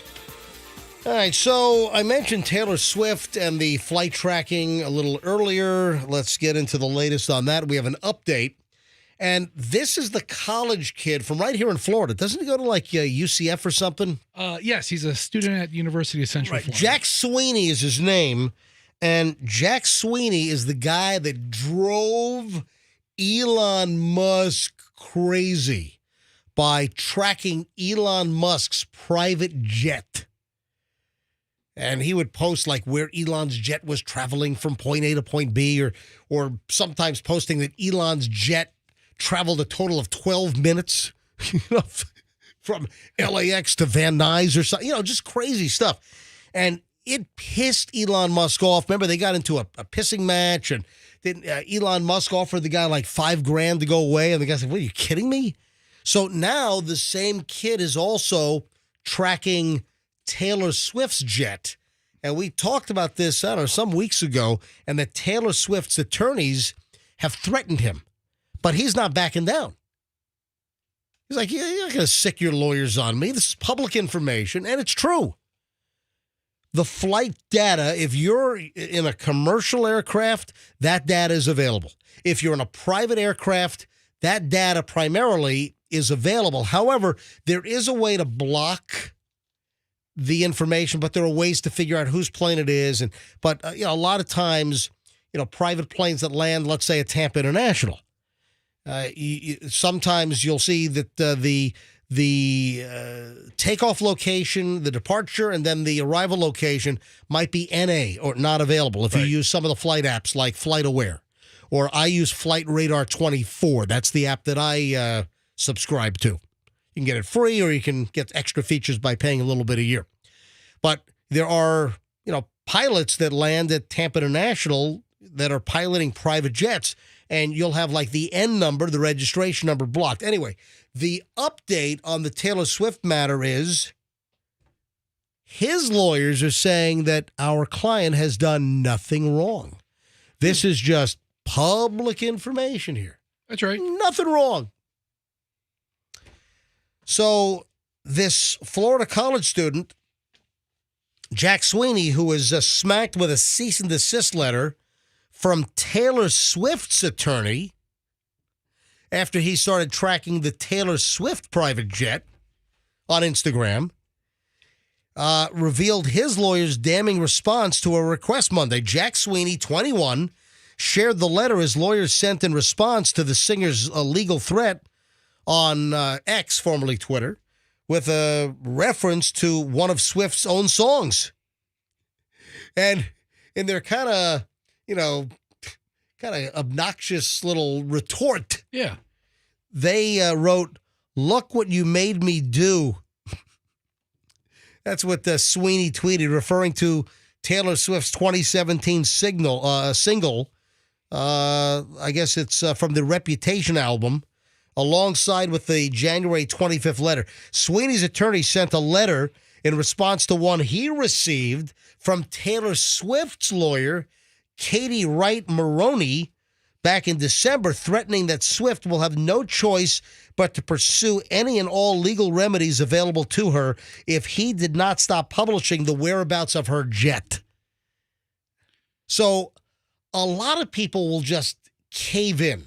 A lot of folks will just succumb to the threat, and all they have to do is get some kind of a tersely worded letter from an attorney, and they just, oh my God, I'm scared. Ooh, I'm shaking in my boots. Oh, they're going to sue me. I better cease and desist immediately. So that's what a lot of people will do. They'll just fold like a cheap card table. Yeah. But because he doesn't mind the bad press. Some people do that because they don't want the bad press, but it sounds like he wants the attention. Well, it's not bad press. They're threatening to sue the guy. And he's doing something legal. We're gonna use all legal remedies. Blah blah blah. If you keep publishing the whereabouts of Taylor Swift's jet. The fact is, it's public information available via the FAA. You're not going through her trash. Well, even then, if you leave your trash to the curb, I think that's been determined to be, is that city property once it's outside, or is that public domain? Anyway, maybe that's not the best example. So do you know some of the other people this young man has been tracking? Elon Musk was, I think, Bill Gates. Musk, Bezos, Gates, Zuckerberg, Trump, and Drake. He also, which this is kind of cool and maybe deadly, he's been posting locations of Russian oligarchs. On their planes, he wants them all tracked and seized. Wow. And then Mark Cuban, the two of them came to an agreement where he stopped tracking Mark Cuban's plane in exchange for friendship and mentorship. Business advice. Yeah. So pretty good guy to get it from. Maroney, the attorney for Taylor Swift, said the University of Central Florida Junior, who ran the now defunct Instagram account at Taylor Swift Jets, engaged in stalking and harassing behavior by sharing the movements of her personal plane in real time on social media. This conduct poses an imminent threat to the safety and well-being of our client and must stop. This was in the initial letter, and added that it was a life or death matter. All right, why do all attorneys have to be all melodramatic? Dramatic attorneys. Yeah. Listen, I came to Swift's defense with this maniac that's been stalking her at her New York condo, down in Tribeca. I mean, that's unreasonable. I mean, Taylor Swift deserves to not be stalked by some guy trying to get into her apartment building or rifling through her trash in a dumpster, an hour after he's let go by a judge in Manhattan. That shouldn't happen. I think Taylor Swift deserves, privacy and safety, but this is public data. This is public airplane data. So you have the celebrities that want to, burn an enormous amount of jet fuel and utilize a big carbon footprint, in the scheme of a lot of celebrities are, trying to push environmental causes. This is public data. And he's not going to be scared away, apparently. But they went after, him with these letters. But Sweeney's attorney, so Jack, the 21-year-old UCF student, he just slammed back, saying that Maroney failed to identify any legal claim against their client, who publishes publicly available data from the Federal Aviation Administration and utilizes protected speech. Put simply, there is nothing unlawful about Sweeney's use of publicly accessible information to track private jets, including those used by public figures like Taylor Swift. That's according to James Slater of Slater Legal, who's Sweeney's attorney. Yeah, Slater noted that the college student has also published the flight paths of jets belonging to a bunch of famous people. Russian oligarchs, as Fester just said. Elon Musk, obviously, that's the number one. That's where a lot of his notoriety began. The Taylor Swift Jets account is engaged in protected speech that does not violate any of Ms. Swift's legal rights, he added. Your letter makes that clear by failing to identify any legal claim. The only claim Maroney flirted with was a California law on stalking, but even there, the statute defines a stalker as someone who makes a credible threat against the victim, and Sweeney has never threatened Taylor Swift. No. The only thing that would make this better is if Taylor actually dated a player on the Jets. Slater also said the information citing the location of private jets does not pose a threat to Swift's safety. We do not know why you believe the best claim against an individual in Florida and his company is a California statute, but that, combined with the absence of any credible legal claim, suggests a groundless effort to intimidate and censor our clients. Slater finished in the letter. Right.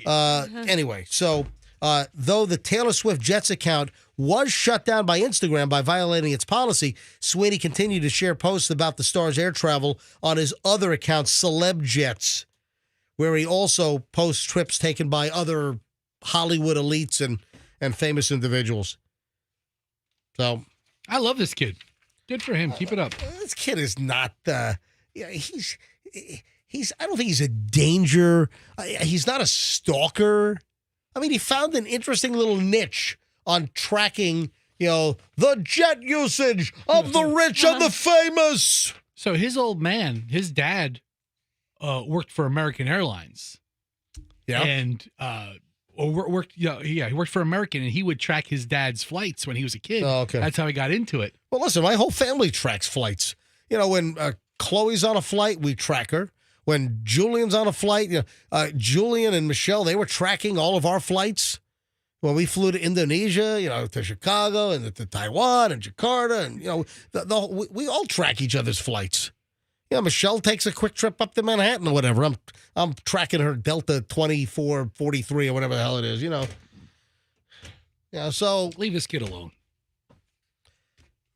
But I like the fact that he's kind of pushing back a little bit. Because, how many times in this radio business, you want to add a little radio dirt? Sure. How many times in this business have we had, our company fold? I'm telling you right now, radio legal departments, whether we were with Clear Channel or iHeart or, even here, they're the biggest pusses. I'm being honest here. For whatever reason, the in-house legal departments at the radio companies, if anyone makes the slightest threat, they fold like a cheap canister chair. Yeah. It's a great analogy. I'm serious. I'm being how many times did over at the Clear Channel or iHeart did they not stand behind us? The slightest little legal push. Suddenly, oh, you can't do that. Oh, we've been banned. You got to stop doing that immediately. Legal, instead of saying, what are you going to do? You're going to sue? They're not going to sue. Yeah. But how many? Seriously, Fester, it was dozens of times. Dozens of times over the years. Every time we got a letter, it was a meeting. It was we have to stop. We have to stop this. It's like or issue a couple times we had to issue an apology. But listen, how many times in these meetings did I say, no, we want to continue doing this for once? Why don't you call their bluff? For whatever, I'm telling you, radio legal departments are the biggest pusses of all time.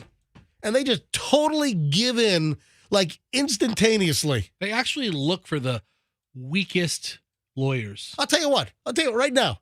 If you got any complaint about the MJ Morning Show, come up with an erroneous claim, something we've never even done, and we'll get a talking to, and we'll get a demand that we stop immediately, even though we've never done it.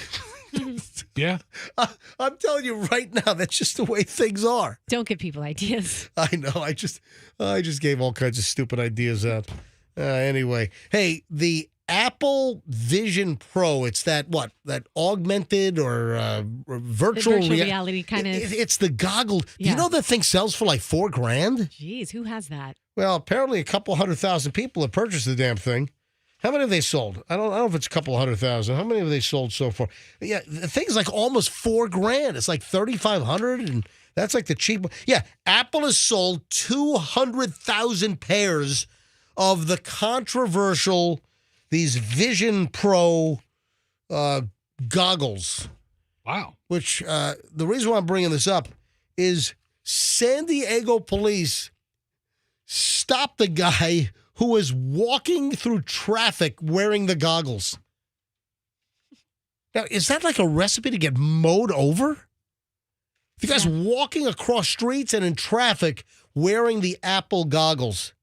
And this footage went viral on Instagram. It happened over the weekend, and it showed this guy just walking and crossing streets in downtown San Diego while looking in the screen. Well, I hope he had a helmet on, too. And he's accessing, he can be seen like doing his hands in the air like a stupid episode of CSI. Yeah. You know, in the crime lab where they're moving all the items through the air, you know? Yeah.